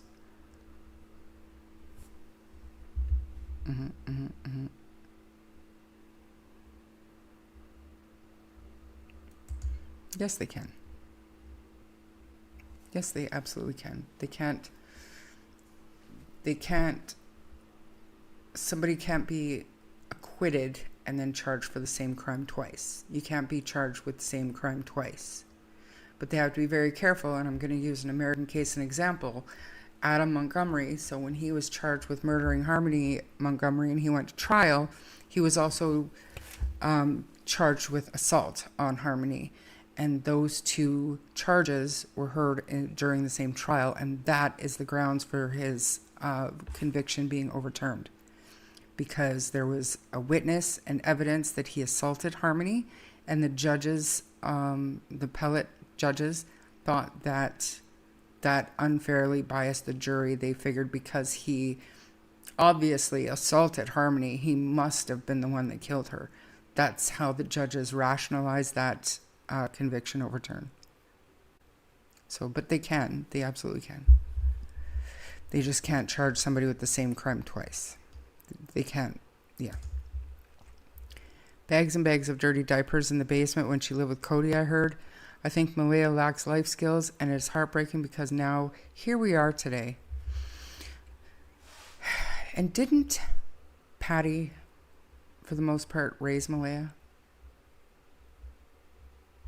And we've heard certain things about Patty, and no shade to Patty. Everybody has a hard life.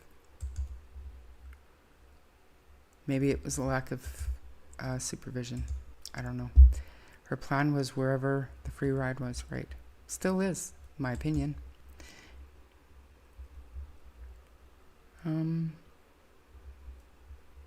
Wants to be a kept woman. Me too. I'm not defending her at all. No, I'm saying she wasn't a great mother. Belinda did say that Malaya attacked Cody early in the relationship, drinking on her meds. Belinda had to chase her down the road. She wanted to drink, so went off her meds, Belinda said. I question shenanigans involvement. I don't know about that.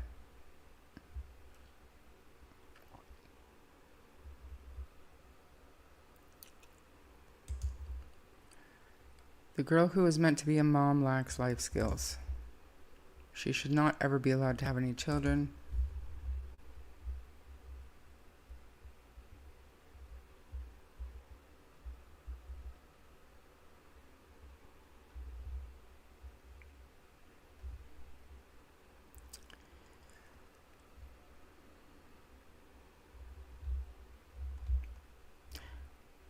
Most of these rumors everyone is talking about come from Anita.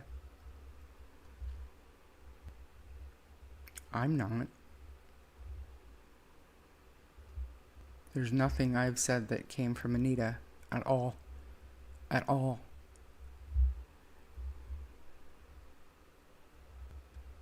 Agreed. Double jeopardy. We see how Janie talked about those babies. They were a paycheck on that property until the cash flow got bottlenecked and Cody lost his job, child support. Then they were of no use. Brutal. Yeah. My unicorn and dinosaur from Sunny. Okay. Okay, how much longer do we have? We still have like half an hour left of this one. I'm gonna put it on 1.5 speed, okay? So I wanna go over to maybe 1.25. I wanna start with Parker soon. So I'm gonna make this big again. Turn my camera off and continue. There is nothing more pure and innocent than a 6 and a 4-year-old.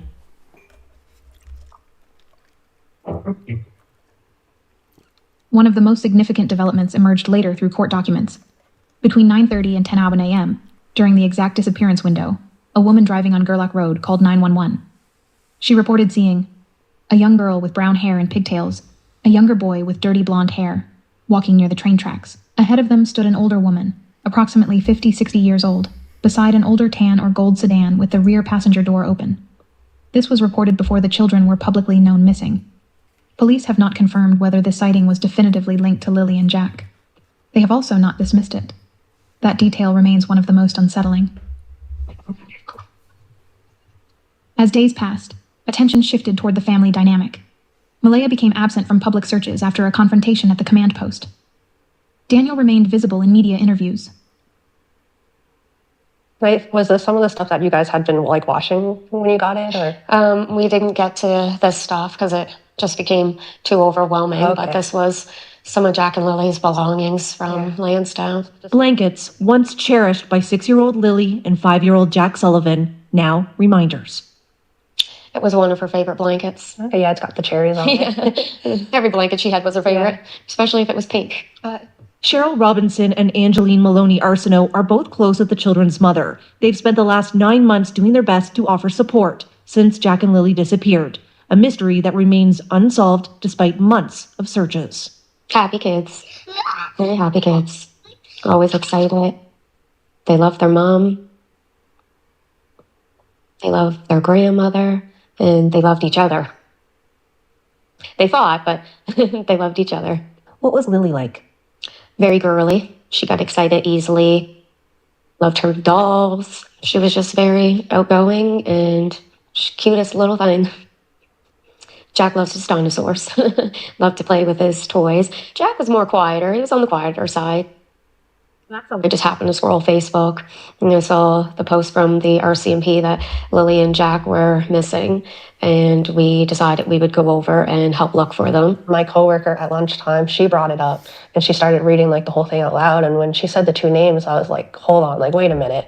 And I just grabbed my phone and called Malaya and I was like, are your kids missing? And she said yes, and she was very upset. How would you describe the scene that day? Chaotic. It was very chaotic. It was very stressful. We had asked for an Amber Alert a few hours after the kids had went missing, and we were told that it didn't meet the criteria because apparently you have to have like a suspect or reason to believe that they could have been abducted. So that was pretty disappointing. Just the condition of the house. I mean, I know that not everybody has a fancy house and not everybody is rich, but there's things that you can do to improve your living conditions. A lot of the speculation has been, why did Malaya and her family leave and not come back? Mm-hmm.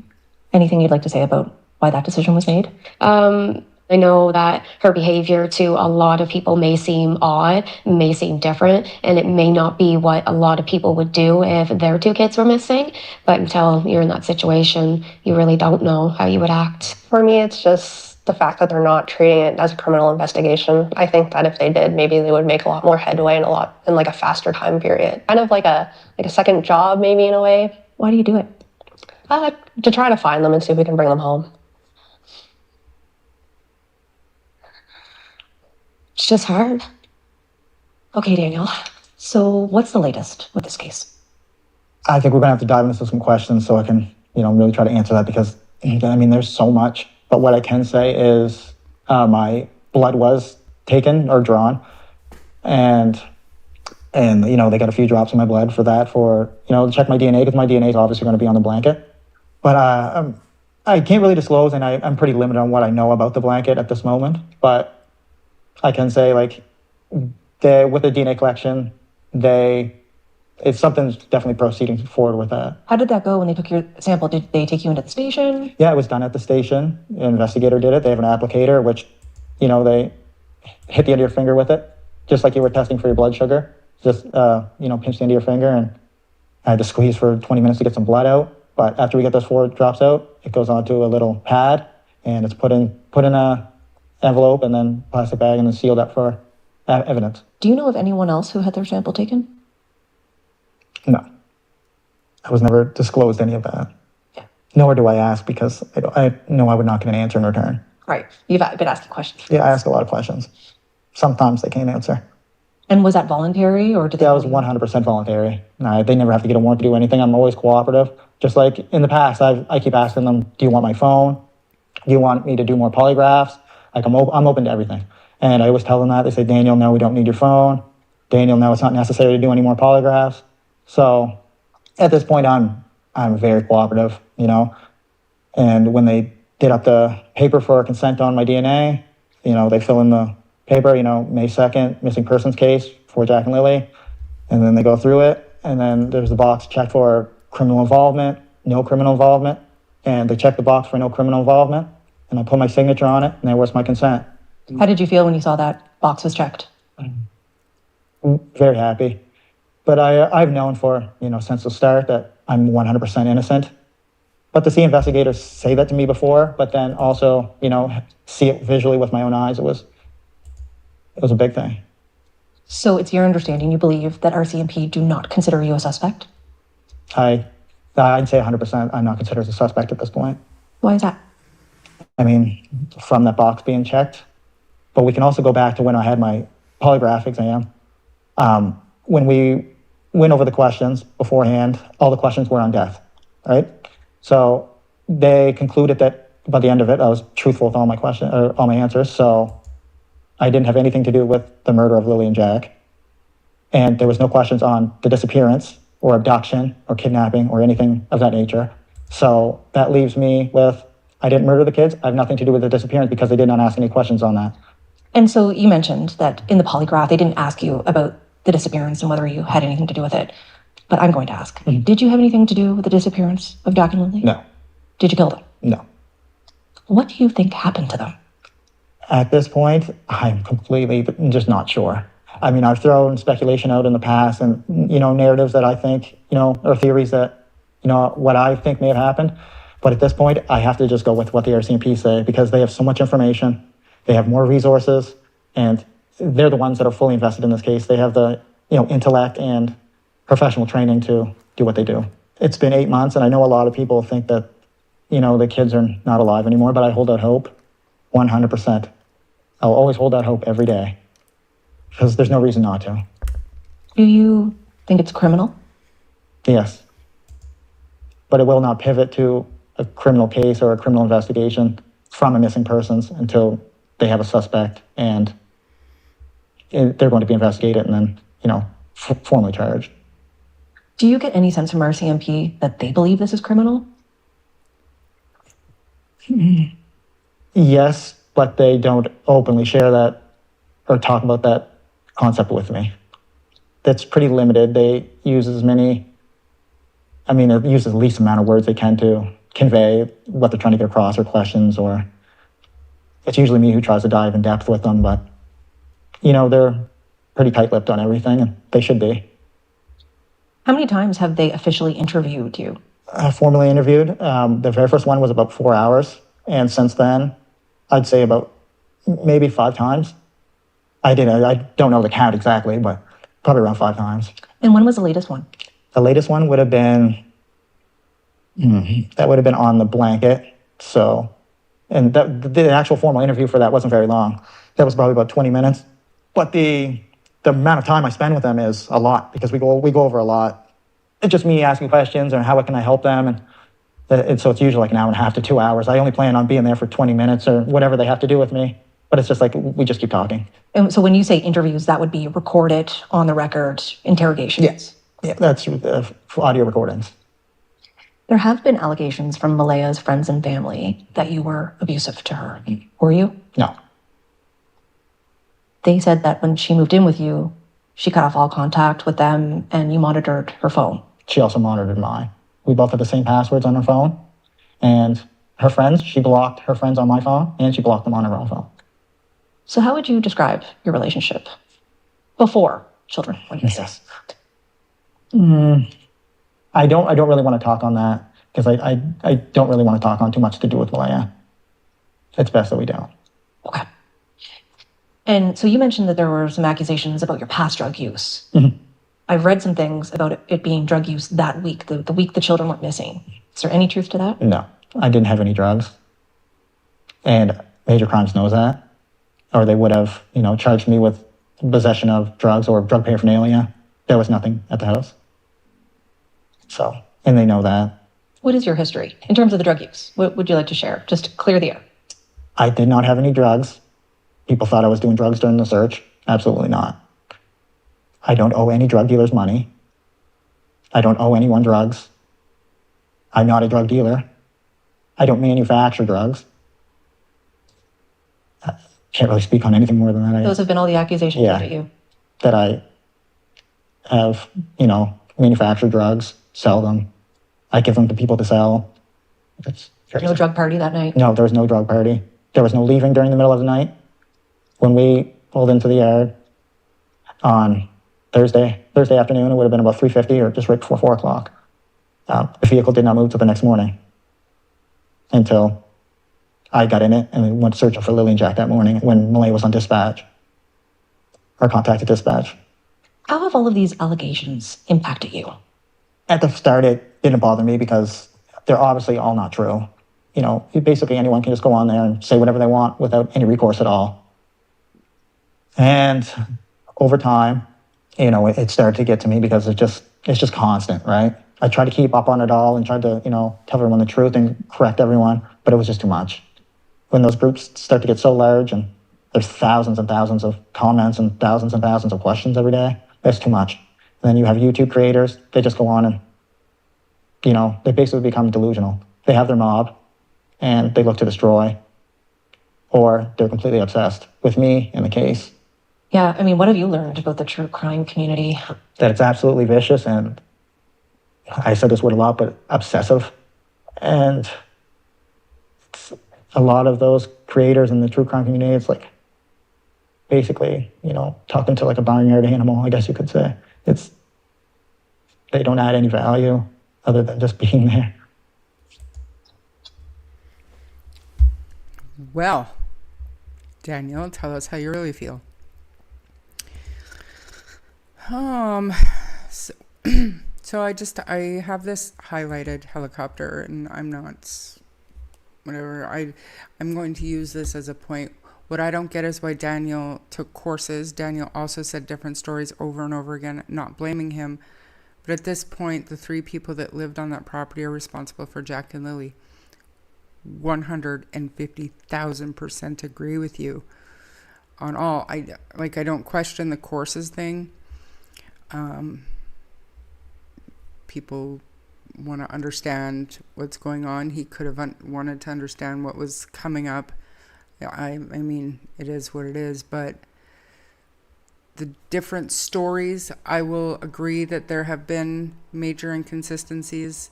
There are things that just never ever got cleared up that should have been easy to clear up. And I always say the truth doesn't change, but what I will say about that, memory does change. I'm not making excuses for Daniel, and I am with every single person that believes that the adults that were on the property were responsible for Jack and Lily's safety and their well-being, and they failed miserably. We're well over a year and Jack and Lilly are still missing. There's no answers. The police aren't telling the public anything. So there's no arguing that point, helicopter. I hope people realize that I am not a pro-Daniel channel. I never have been a pro-Daniel channel. I have been an open channel. I have been a channel who's not comfortable accusing anybody of anything, who genuinely wants to hear from these people. So I know helicopter that a lot of people are chomping at the bit to, attack Daniel and this and that. I would implore you not to attack anybody. You have your opinions, you have your observations, and you're free to share them. But the way you've done it here, you've done it nicely, and that's all I ask. But I am not a pro-Daniel channel. I do not think Daniel is an innocent in all of this. I do not know what happened to Jack and Lilly, but I do know without a shadow of a doubt that the people on that property, the adults there, had a responsibility and obligation, and they failed at every turn. Stood by herself during interview, no support. I didn't think about that either till it was mentioned. Sorry. And Malaya was never really friends with Cheryl. She was friends with Shelby. Dehydration or constricted veins can take longer to draw blood. Always made me curious how many samples of blood did they actually take? Was it multiple? That would indicate multiple items being tested.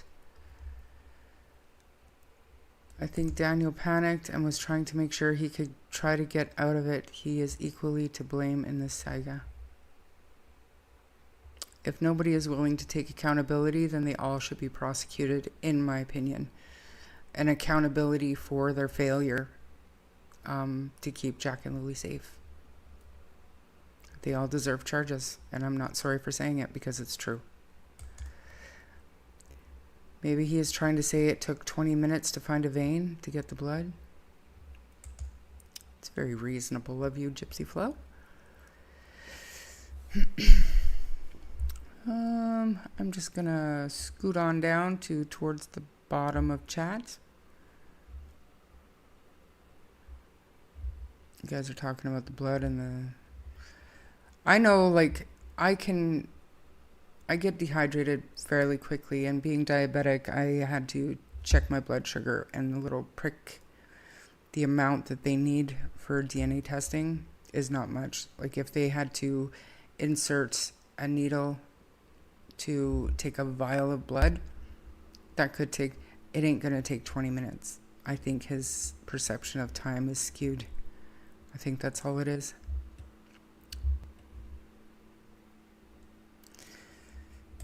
With drug use and ADHD, your memory could be foggy. After being sober and medicated, his memory could get better.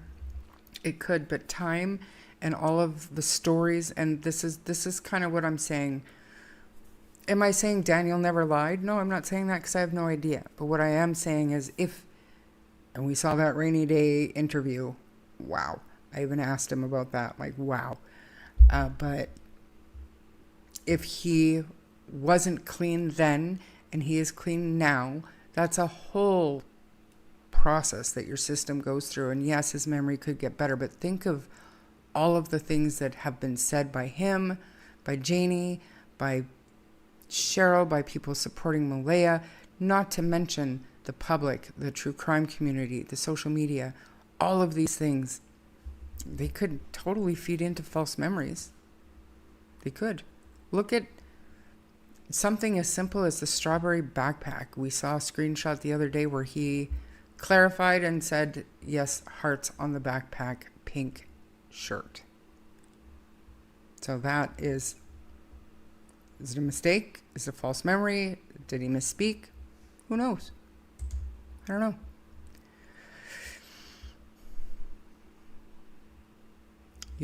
A lot of people do. A lot of people like to walk on eggshells here because they don't want to, say what their opinion is of Daniel. And if it is what it is, like, he's literally put himself out there and,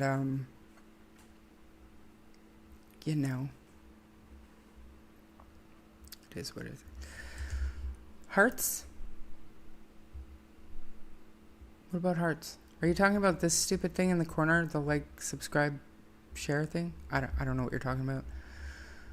Oh, let me put my banner back up because I don't like having that on there. Anyways, so you guys, I'm going to leave Jack and Lilly there for now, for today.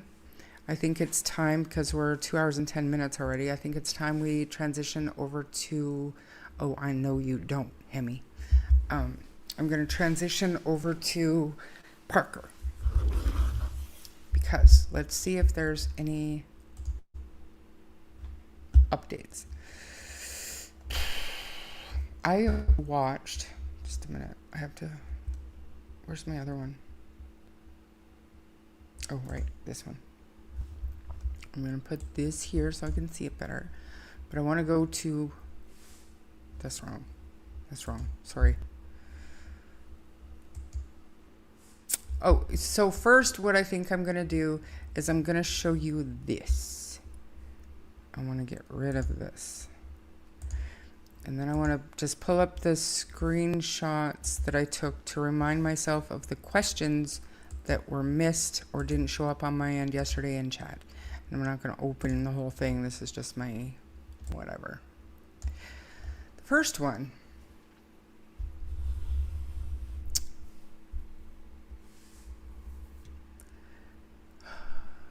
So Little Mama asked if there were any new houses being built in that area, and no, that is not. That is a very old area of the city. No new houses being built.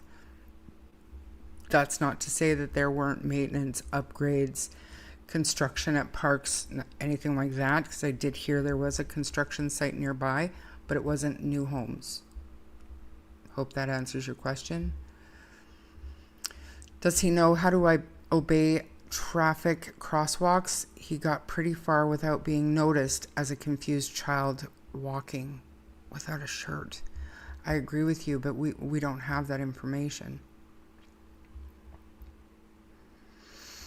Women fish. I wonder if he took shelter in an empty house. That's what they were saying in that press conference.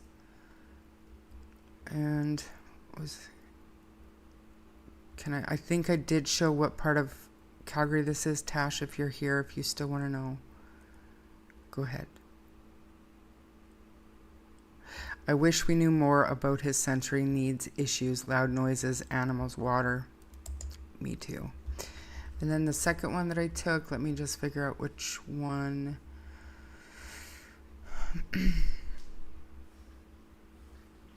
Did he think he was in trouble for some reason? That was really good. He's going to avoid busy and noisy places. I can't help but feeling like he had to be caught on more than just one doorbell cam. I'm surprised more footage hasn't come out about yet. Yeah.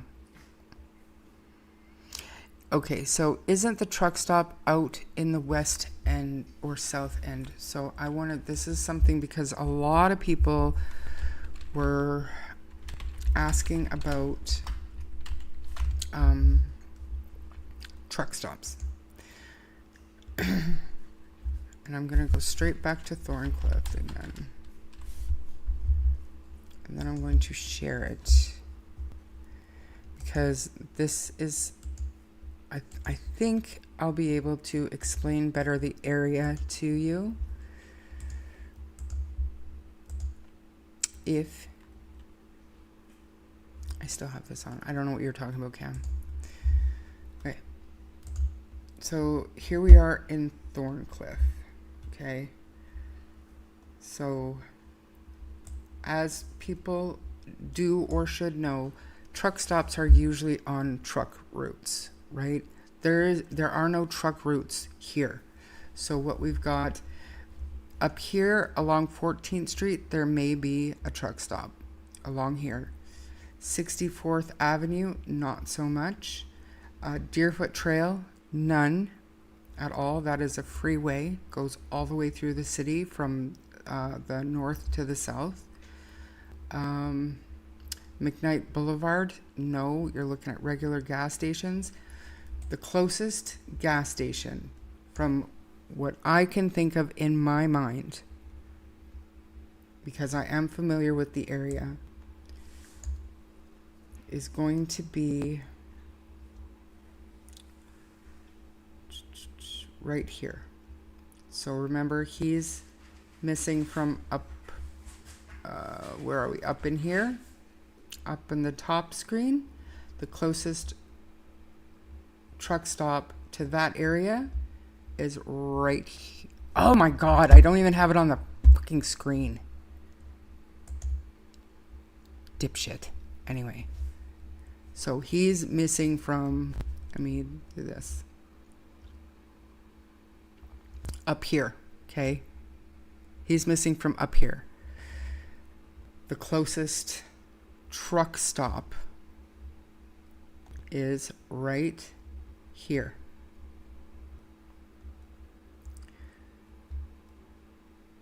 Right here. Husky Esso. And I'm not kidding. That is the closest truck stop, because then these are not truck routes. These are all residential, freeway, gas stations along here, sure, but no truck stops. So I wanted to point that out to you guys. Anyway.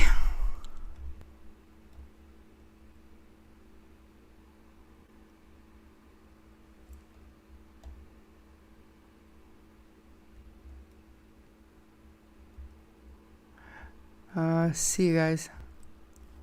See you guys that aren't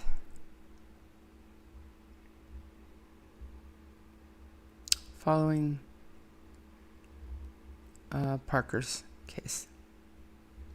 Oh, hearts on the backpack. So I had a screenshot of Daniel clarifying for somebody that, and it was old, so no idea about,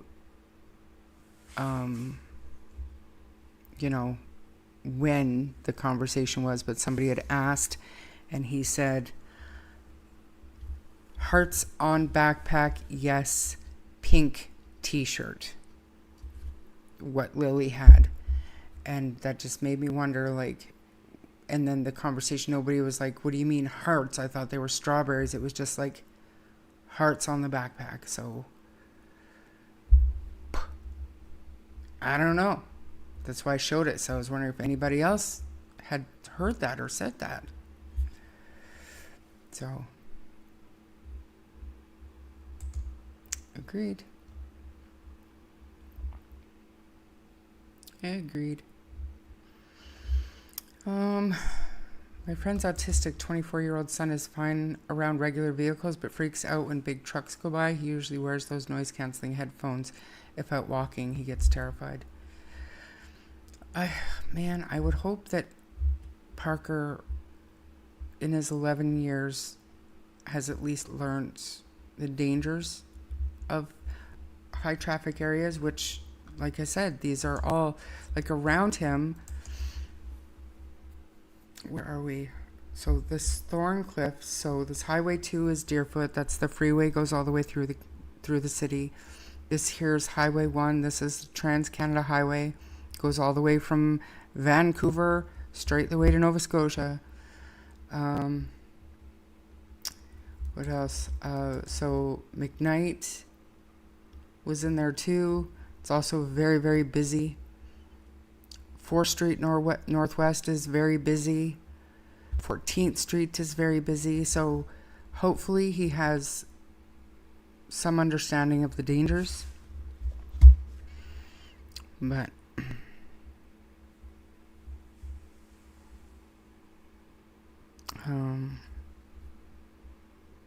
trying to get updated. Yeah, me too.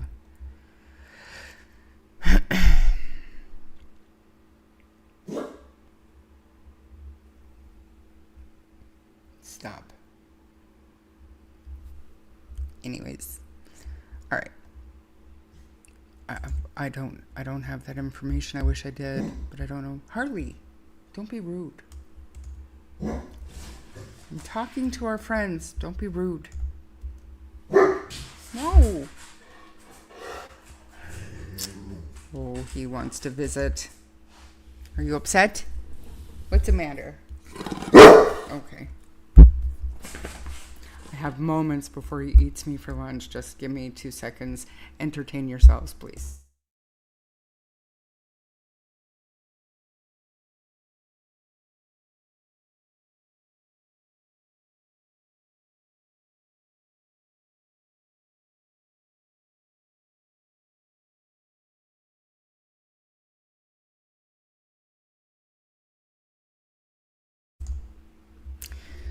Yeah, I don't think he had to pee. He had to bark.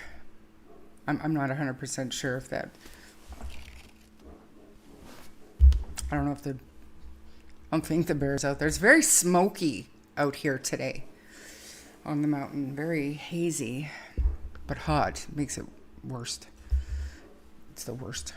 Harley wants... She comes to the door and she stands there and waits for him to notice her. So cute. Anyway, okay. So, where's my history on YouTube? Because I did watch a bunch of new stuff about Parker.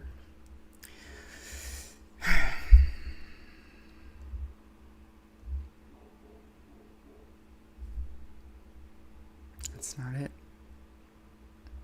Here we go. Okay, I'm going to share this. Stop screen. I'm going to share this and then I'm just going to click through and play these few news clips that were on last night. Don't want to share my audio. I want to move my speaker to my mic. So basically, what kind of dog is his girlfriend? She's a shepherd mix. I think, generally speaking, she's a big dog, but she's like half the size of Harley. I'd say she's maybe 75, 80 pounds. Yeah. Okay, so remember to put it on the screen, dipshit. Okay. Okay. Search for Parker Wells enters day 7. I'm going to make this bigger and take myself out of here.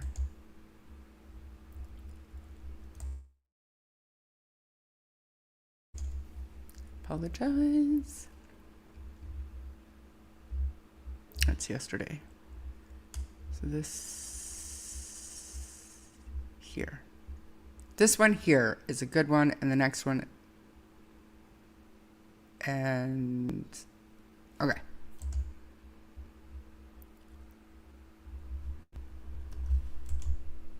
And it is intensifying. Police are clear. They still believe Parker can be found alive, and efforts are not being scaled back. Dozens of police officers spent today combing through areas of West Nose Creek Park and Nose Hill Park. They searched near water and through tall grass. Hundreds of officers are involved, and they have reviewed now more than 400 tips and 1,000 video clips. Police are still urging the public to check their own properties. Jordan Canagan is in Thorncliffe tonight. And Jordan, hundreds of people are actively looking for Parker still. Sarah, from police officers to members who live in this community to volunteers from all over, some of which who are organizing and meeting behind me. There are hundreds and hundreds of people who are still part of this active search for the missing boy. And police saying today that it is very likely it'll be a member of the public who helps find missing Parker. And they have several streets that they are zeroing in on as well. There are 6 streets in the Northeast that they are saying are crucial at this point in the search. People who live in these areas are being asked to search their properties again. They're also asking realtors and landlords aware of vacant properties in these areas to look in those homes as well. If you are away on vacation and live on these streets or know someone who is, contact police to conduct a search. Parker was last seen just before 1 p.m. last Thursday along Travis Crescent. He was shirtless with dark shorts and black headphones.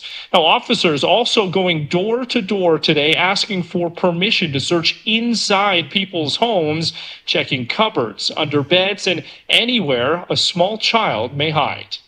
We never lose hope. We have a long-term missing persons unit that deals with missing persons that are 10 years old, 20 years old, 30 years old. So we never give up investigating. We never give up hope. But let me reiterate, we are far from believing that Parker must be dead. We still believe there is a strong hope that he is alive, and I see no reason to abandon that. Now, Parker is neurodivergent and nonverbal, but police today saying that it is their understanding that if he were to find his way into someone's home, he would be able to use a tap or a fridge to get himself food and water. Police also releasing a video today with tips on how to search your own properties, potentially looking at some areas you may not have thought of. You can find all of that information and more on our website. Tara, though, the message today that there is still hope and there is still a massive search underway. Okay, Jordan, thank you for that update. Yeah, and this next one too, you guys.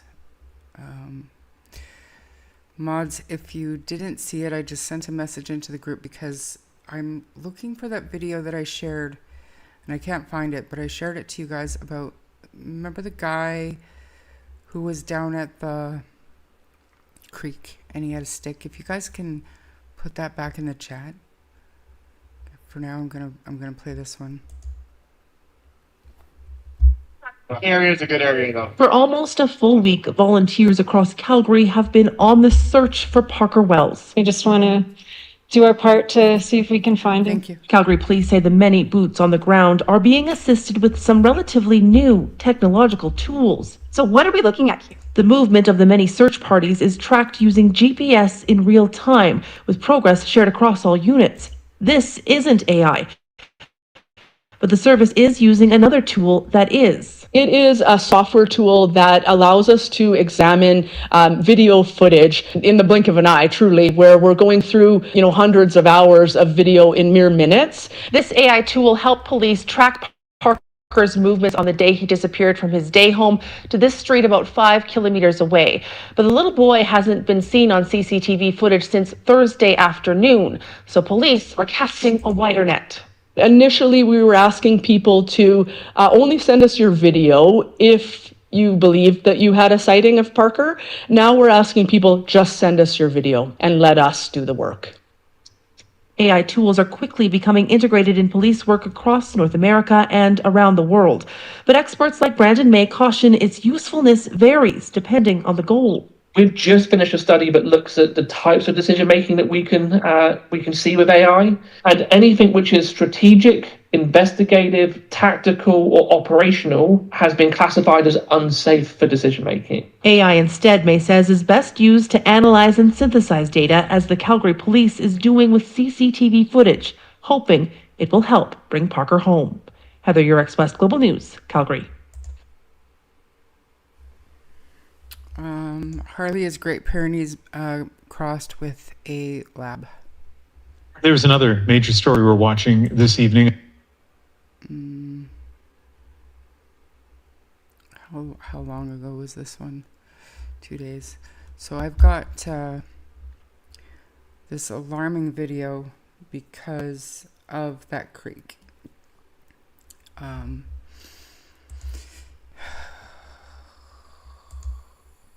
This kind of made my heart drop.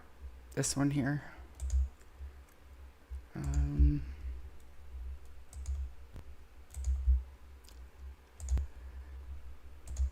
It's not very long. We'll watch it a couple of times, but this is a fella. He's right beside that Nose Creek and Confederation Creek.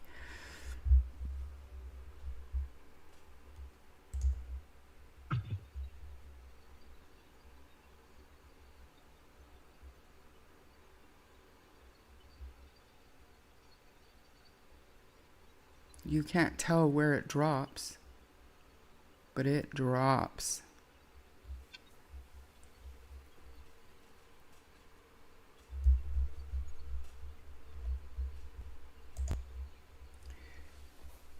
This says, if anyone is searching the Nose Creek that is not familiar with the terrain, please use extra caution and use hiking poles to find your way.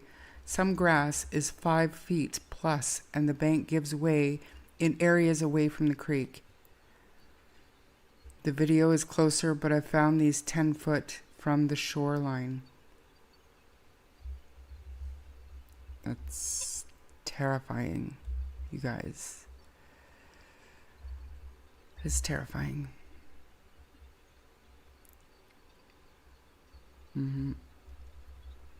Terrifying.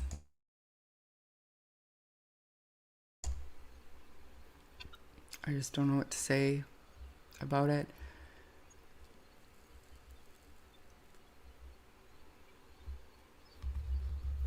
I think that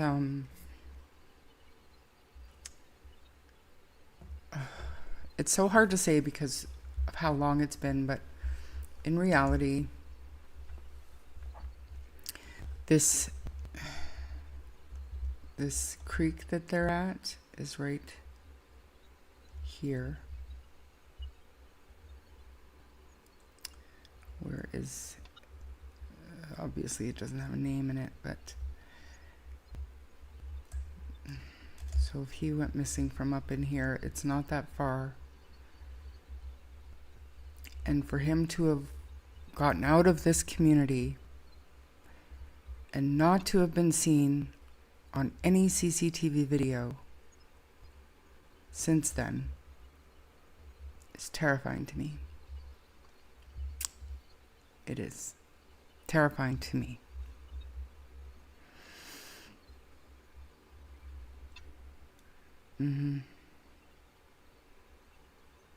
Yeah. So I want to, if I do this,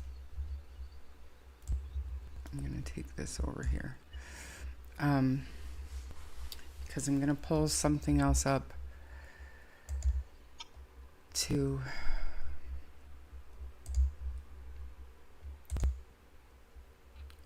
he can't swim, right? He can't swim. Sad, sad, sad thing. I think what I'll do is let's go to YouTube for now, and we will search Parker Wells just to see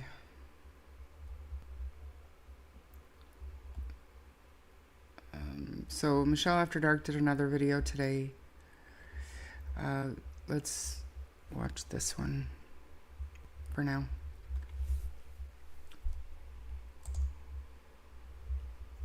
The search for Parker Wells is now entering its 7th day, with police releasing a map of the route they believe he may have taken. We're also hearing from the agency operating the day home that Parker left last Thursday. Mason Despatie joins us live from the Search Command Center. Mason, what does this new map tell us? Jefferson, it gives us the best look yet of where Parker might have gone since his disappearance. He started by leaving his daycare in Cambrian Heights, headed down Northmount Drive into Thorncliffe. He then appears to have doubled back a few times before a camera last captured him on Travis Crescent. Police stress this is a presumed route based on the information and video they've collected. They're hoping it might help someone remember seeing Parker. 11-year-old's autistic and nonverbal and was not wearing any shirts or shoes when he disappeared. Search teams have now covered thousands of kilometers, reviewed hundreds of hours of video, and followed up on about 200 tips. Crews have been last searching Nose Hill Park on horseback yesterday, while police and volunteers continue checking areas across North Calgary. We're also now hearing from Supportive Lifestyles, the agency operating the day home that had Parker in its care. In a statement, the company says Parker made a sudden exit from the property. 911 was called, and staff immediately tried to find him in accordance with company policy. With the search now on day 7, the likelihood of survival, if he is in the outdoors, is slowly diminishing. One of the things that we see as pediatricians is how resilient the body can be. Anything more than a week to 10 days, I would say, makes one extremely, extremely worried about things like dehydration and overall safety. Police continue to search for Parker as if he was alive, Jefferson, but again, with no access to food, shelter, and water, that concern is growing every hour. And Mason, police also with a warning. What are they saying? Yeah, police say some people have been confronting residents or encouraging others to follow up on criminal tips themselves. Police say that behavior is unacceptable. It could interfere with the official investigation or put people at risk. They say any possible evidence or information should go directly to police. In Jefferson, they're also warning about a fake GoFundMe page in Parker's name. The family confirms that there is no fundraiser happening right now. Okay, thanks, Mason. Well, the search. Yeah, envision that is the area that he was last seen, the Thorncliffe area.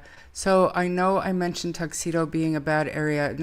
Not bad, it's an older area, and granted, I haven't been there for years.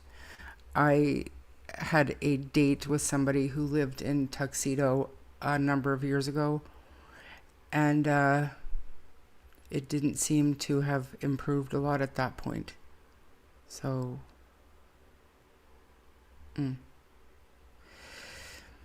he, like the press conference they did yesterday, the update that the police did yesterday, they did say that Parker would be able to, know that he can use a tap to get water or look for food if he's able to be inside of a house. And searchers and community homeowners, people are leaving food out for him. They're leaving food out for Parker. So if he's able to get his hands on any of that, he's okay. If he's hunkering down and he's finding the little snacks and stuff people have been leaving out, he can be okay. But it's just really troubling to me that he hasn't been seen on any other camera footage that we're aware of. So,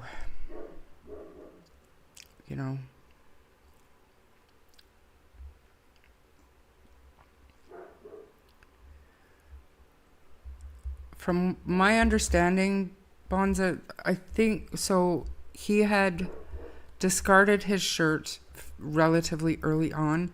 And I have heard that since then, he's discarded his shoes.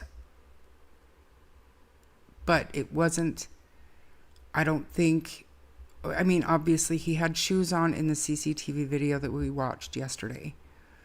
So, I don't know. Definitely. So Parker's, that's a stroke of luck. Parker lives in Edgemont, which is up this way somewhere. Right here. Right here. Can you see my mouse?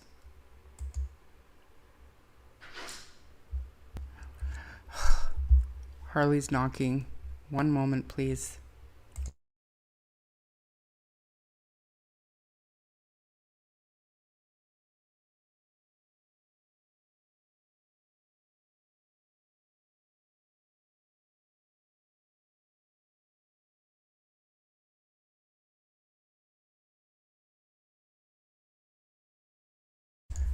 What time is it? It's only 4:30, Harley. It's not supper time yet. Someone has been leaving goldfish crackers. Yeah, and neighbors have been leaving stuff like that too, crackers and water. You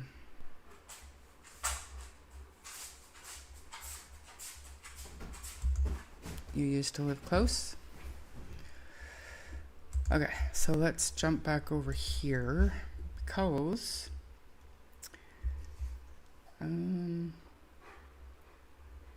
it's a very long one. I don't want to do that. 2 days ago. I have a sneeze coming, so if I sneeze, I apologize. History.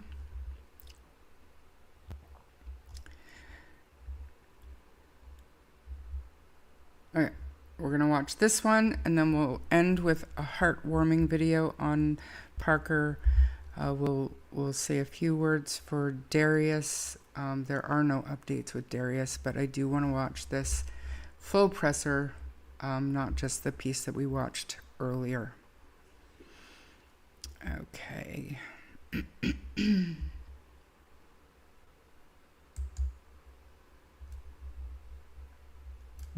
Specifics about what Staff Sergeant Scott Gutterson, GUT, thank you for coming.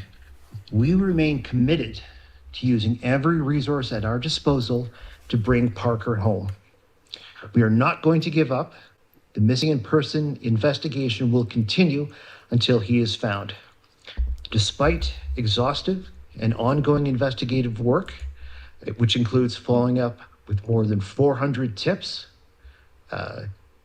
capturing more than 1,000 individual video clips from over 150 different locations thus far, and these numbers will continue to grow as the investigation progresses. We have still been unable to identify a point last seen beyond that which has already been given, which was Thursday, July 16th at 12:52 p.m. Through the coming days, we ask our residents to continually check their properties, checking their garages, their sheds, any boats that may be being stored at their homes, any RVs, any vehicles, trunks, any area where someone of Parker's size could be found. We need those to be searched by the residents. We're asking that any realtors or any landlords that are aware of vacant properties, check them and check them again. We know that Parker was mobile, and just because a particular address checked negative. Okay, just really quickly. So helicopter, he was not at home when he went missing. We know this, okay? So he was at his quote unquote day home, which was in right here. You see that? Cambrian Heights. Now, I think, if I'm not mistaken, it's 5 kilometers from here to the neighborhood where he was seen on CCTV video. And I believe a little under 2 hours since he was, the window of time since he was last seen to when he was seen on CCTV video. Okay. So how did they lose him after that last sighting? Well, I'll tell you, Christina, because there was no Amber Alert. So you see a child walking on a hot day without a shirt on. He was walking with a purpose. People didn't know that there was a child missing. If you're not on social media and you're not watching the news, especially at that time, it wasn't on the news by then. They didn't know he was missing. The alert didn't go out till Sunday. So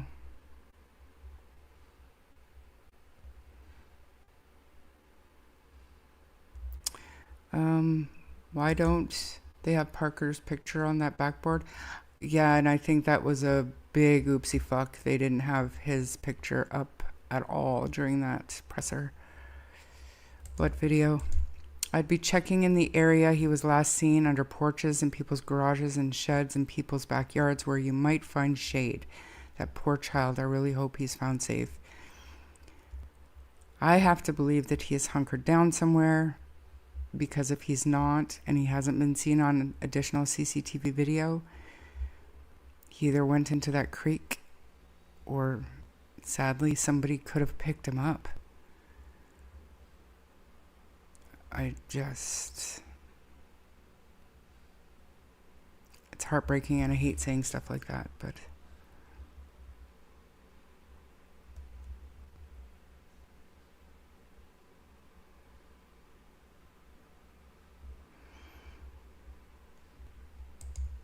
they will be. Leanne, good to see you. I would be looking in those woods around there. Keep in mind that there are hundreds, and like literal hundreds of people searching all the areas. So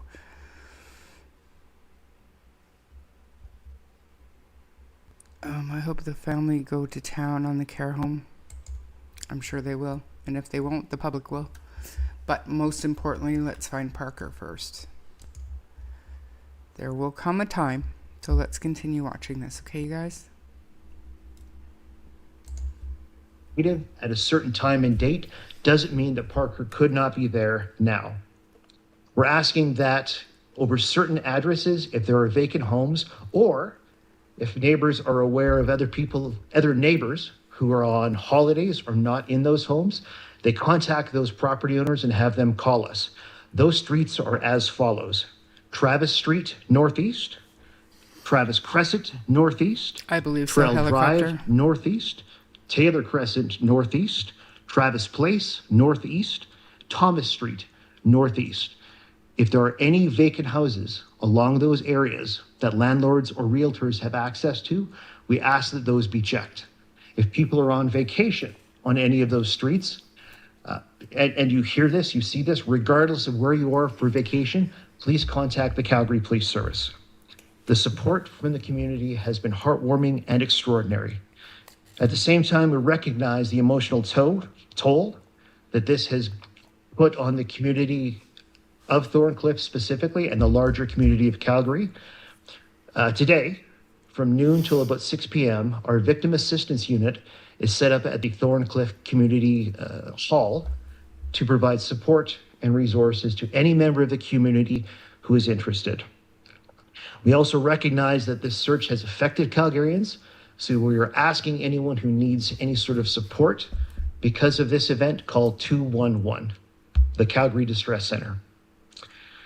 There may come a time when we have exhausted all the reasonable searches for Parker, but that day is not today. We still continue to search. We still continue to use ground units to search. We continue to search by air.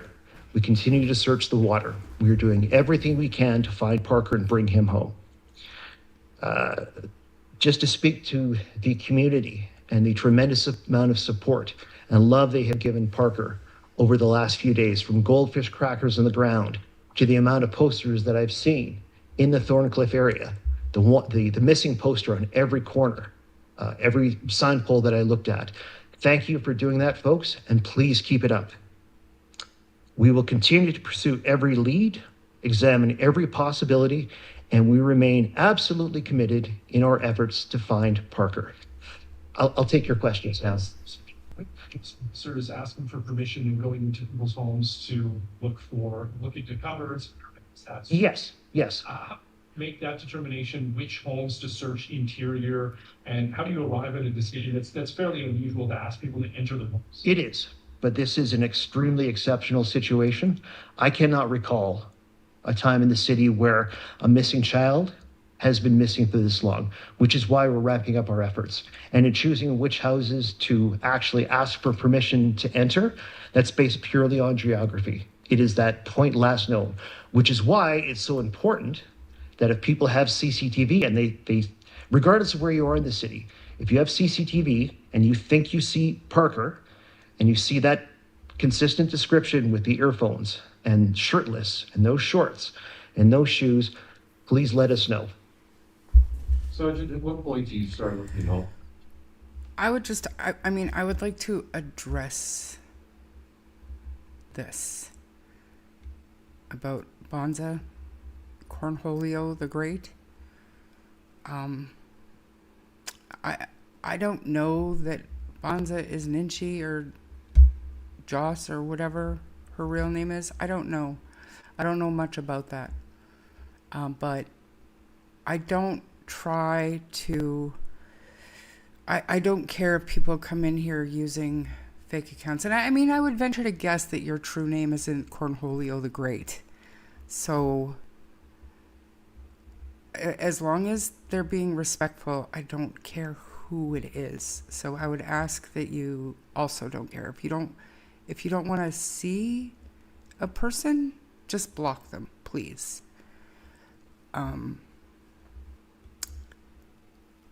I just don't understand.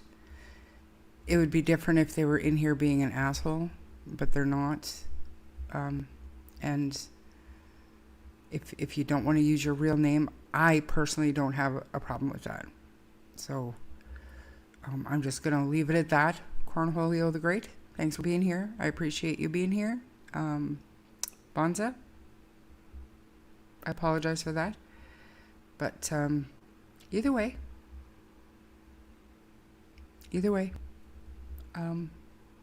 all are welcome here as long as they're respectful. So let's try not to cross any lines. There are plenty of other channels that enjoy that shit. Let's continue about Parker. We never lose hope. We have a long-term missing persons unit that deals with missing persons that are 10 years old, 20 years old, 30 years old. So we never give up investigating. We never give up hope. But let me reiterate, we are far from believing that Parker must be dead. We still believe there is a strong hope that he is alive, and I see no reason to abandon that.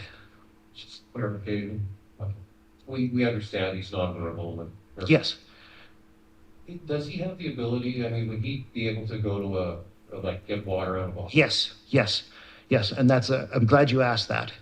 If Parker was in an abandoned home, it's our understanding that he would be able to use the tap to get water, and he would know to use the fridge to get food, which is one of the reasons why we're asking those vacant homes or those homes where the occupants are on vacation to be checked and double checked. What can we say about bad actors? You guys might put out advisories a few times, as many days. Assuming you're talking about the despicable reports suggesting that he's been found dead. As well as the things that came after acts of vigilantism last year, the donation scam. Right. Any interest. So I'll speak about the vigilantes first, and I'm glad you used that word because I think that's probably accurate. I get it. They think they're doing the right thing, but the reality is you're taking police resources away that are far better served continuing to look for Parker. All you're doing is you're getting in our way of the job that we need to do. So please, if you're thinking of any sort of vigilante action, if you're thinking of going to someone's private property to go search for Parker, just don't. If you have a tip, you contact the police. About the clothes that were... I'm sorry, he sort of asked, he sort of asked a multi-part question, so let me finish. In terms of the scams, the GoFundMe pages, those are being investigated as fully and comprehensively as possible, and if charges are appropriate, they absolutely will be laid. And I think there was one more thing you had asked about for bad. I think the AI, you would hint to that. Yeah. Again, it's despicable. It is, I can't even imagine how damaging it would be for parents to read something like that online, that their child that has been missing for this many days is dead without it coming from one of us. Absolutely despicable, absolutely horrible, and it must stop. What criteria do you use in deciding that you have come to a point, you're not there yet, you said you're not close to that yet, but what sort of things are involved in the decision making where you say that we have exhausted what you said were great possibilities? Let me take Mr. Bell's question, then I'll come back to you because I know that I inadvertently cut you off there, so I apologize.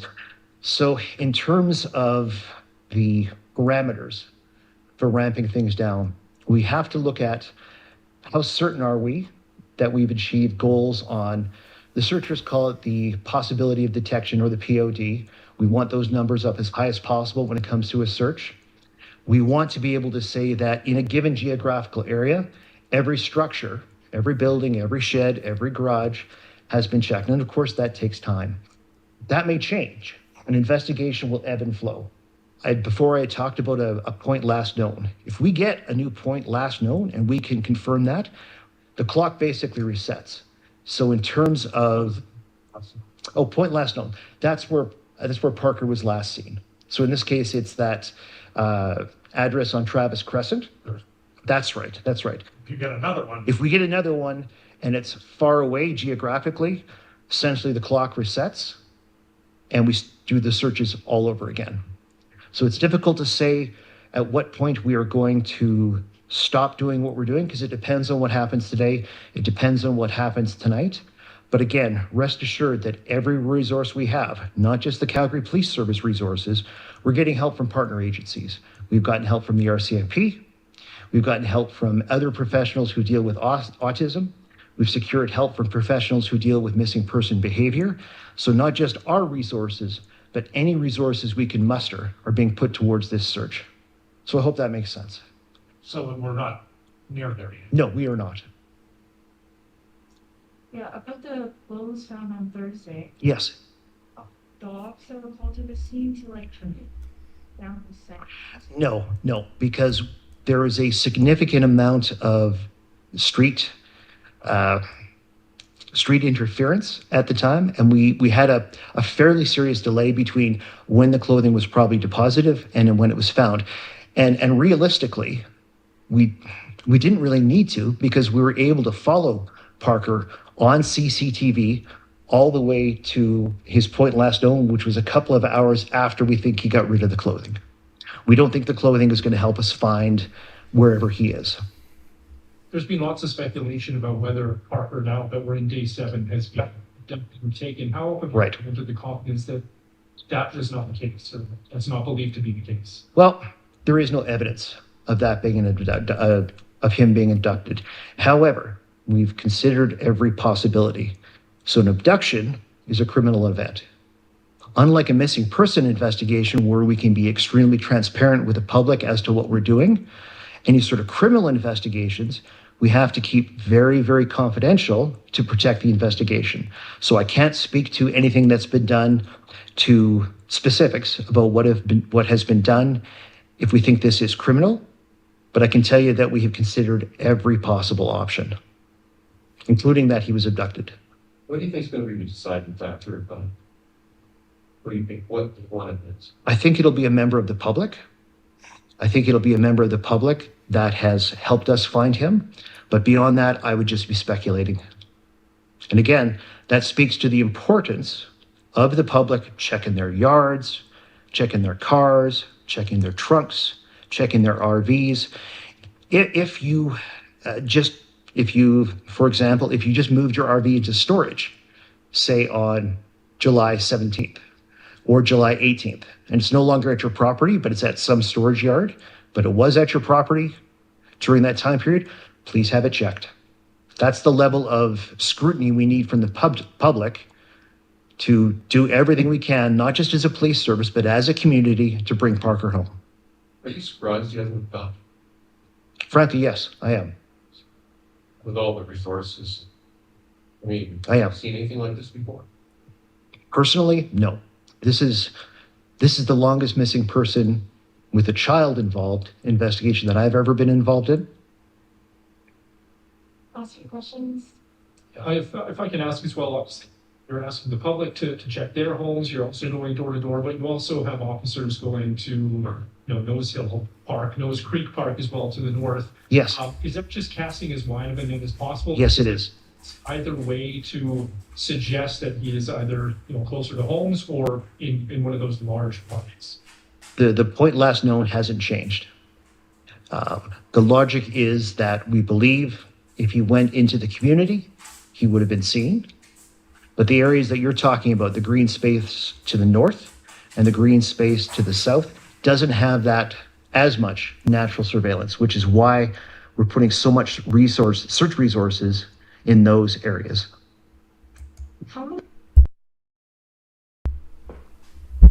All right, Polly. There's no proof that Bonza is Ninchi, nor do I care. Okay, this is not the place for it. I don't like timing people out, but I will support the mods if they choose to do that. You've been asked numerous times. Bonza, sorry if you felt like you have to leave. But what you're doing, Polly, is unfair. You have no proof that that is Ninchi. And like I said, as long as they're being respectful in here, that's what this place is for. So, knock it off or vacate. One of the two. I don't care which. And just for the record, if Anita was here, I'd kick her out myself. Just 'cause. Call me hypocrite if you want, but Anyways, so that was that. Pretty good information. I feel like they're being very transparent from what we can tell, but who knows what they know, right? They probably have so much more information. So much more information. Let me stop sharing. And now we're going to look at, one sec. Okay. Let me get rid of this. I have to protect people's privacy. Okay, so now let's quickly look at the Find Parker YYC Facebook page. And then from there, we will jump over to a video that I shared. It is quite heartwarming. And then we'll quickly talk a little bit about Darius.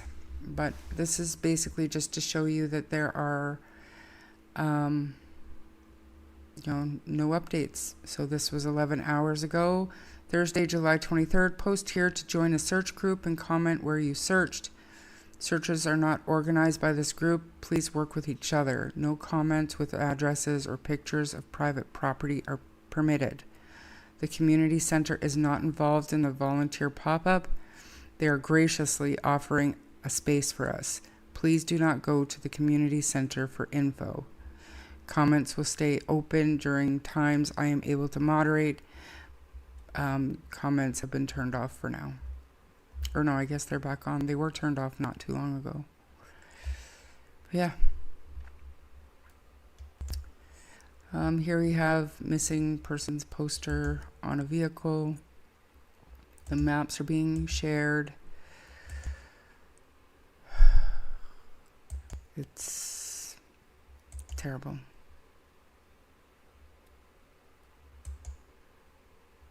And like I said, a lot of people are out there searching, and not just search and rescue. You've got members of the public, you've got people who live in the neighborhood, people who don't live in the neighborhood. The City of Calgary Fire Department have been out there since the 17th assisting. I wish I could save these short videos that people create and they put it on their TikToks. But here's one that I find heartwarming. Send out an army and fight. Can't play that, but this is just, it's, the song is an Adele song, but this is just a small sample of different cameras that are catching people out searching.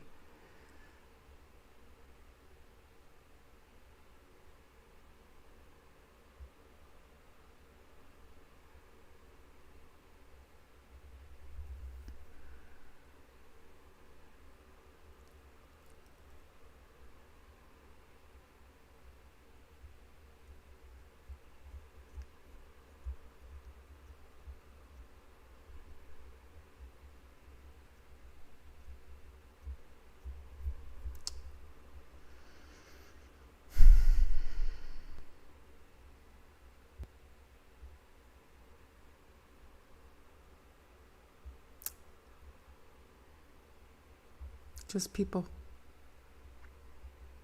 Just people. Concerned for Parker. Taking time, probably do bike rides all the time. Maybe they go for walks all the time, but now their motivation and their goals have changed. Everybody just wants to find Parker.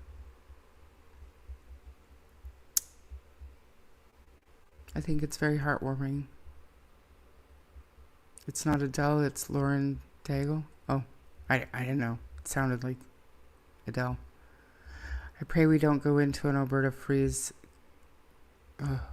winter with no answers.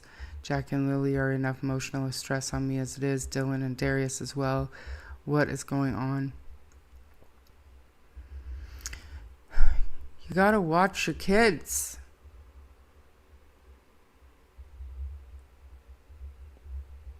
Oh man, you gotta watch your kids. You gotta do better.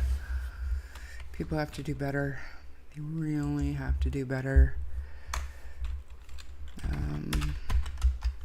I do too, Tamaru.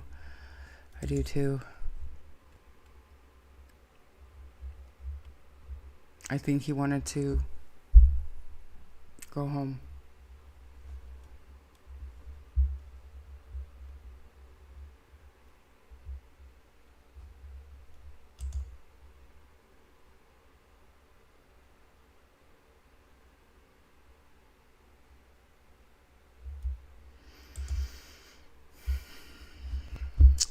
Anyways, so if you live in the area, check your yards, check your garbage bins, check your RVs, your hot tubs, your pools, your bushes, your decks. Search your property. If you're able to leave out food and water, just in case, keep looking. If the police haven't given up, the public shouldn't give up.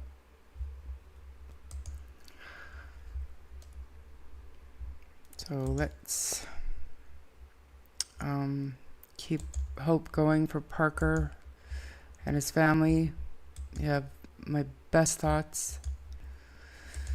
And we will talk more about Parker as updates come in. And now just really quickly with Darius. McDougal went missing September 21st of last year from the Crow's Nest Pass.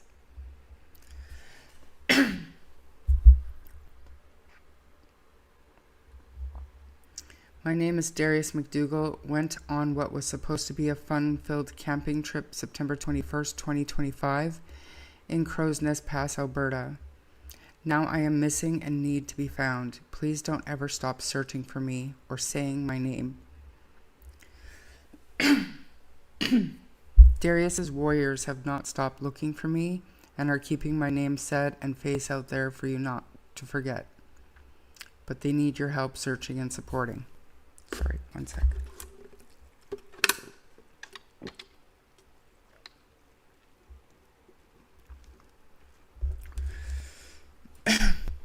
Hey, Sarah.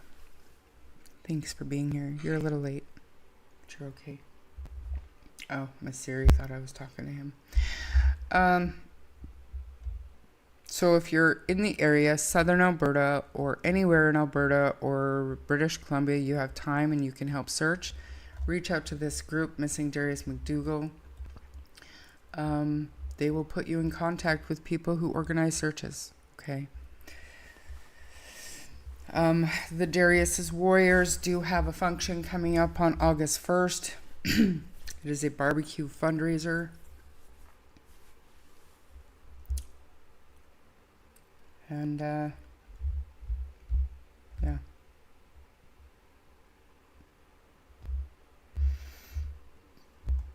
And people can't help but try to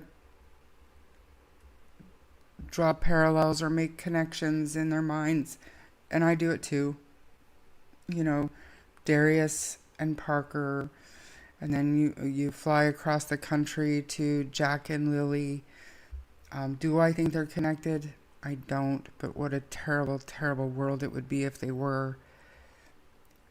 But at the end of the day, I'm not blaming Darius's family, and I am not blaming Parker's family in any way, shape, or form.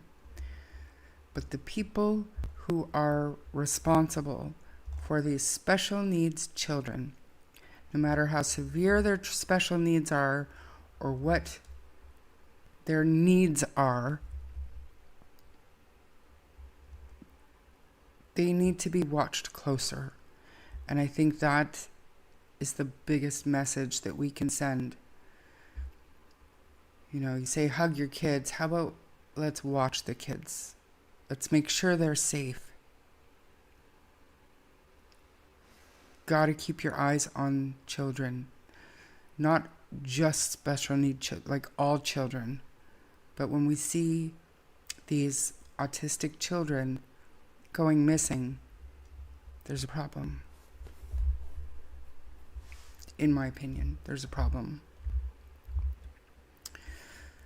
So, we need to, my opinion only, but we need to band together. We do not need to fight. We do not need to accuse, because at the end of the day, these children are out there somewhere, and no amount of infighting or accusing is going to help find them. No amount of pressuring people or pressuring the family is going to make them confess or bring answers any sooner.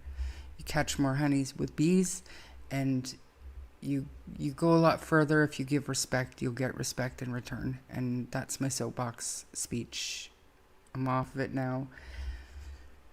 So having said that, here you go, you guys. Take a screenshot if you're in the area and you want to attend this community event. Justice for Darius Barbecue, August 1st, 2026 at 12 p.m. It'll run till about 6 p.m. at the Boys and Girls Club at 1405 8th Avenue North in Lethbridge. All right. If I'm able to, I do have people local. If I'm able to have any kind of boots on the ground, any kind of support for this function, I will. My issue with this one is that it is next week, and I'm just not going to be able to get there. I have a grandson who turns 1 year old 2 weeks after this in Lethbridge. I'll be there for that. And then my granddaughter, just better timing, I guess, she turns 6 years old at the same time as the other function in September. So please, if you can, support. If you can, just like and share the stuff, you know, keep the word out, keep these kids' faces out there, and be kind. Above all else, be kind. Little black bear, you're late. Problem is too many with their face in their cell phones, not paying attention to their children. There's a trend, and it's troubling. Right? I would like everybody to have a great night. It's 3 hours and 15 minutes. I warned y'all at the beginning it wouldn't be a quick one, but go check out that channel that we had on first, Her Dark Side, I believe. I think it's a good video. It's a good roundup of it all. And that's a good starting place, I think, to start recovering some of this stuff and bringing up old conversations with Jack and Lilly's case. I have to go get a meatball sub ready. Hopefully I didn't forget anything. Harley wants to eat. Have a great night, everybody. Bye.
Do you dare to fall?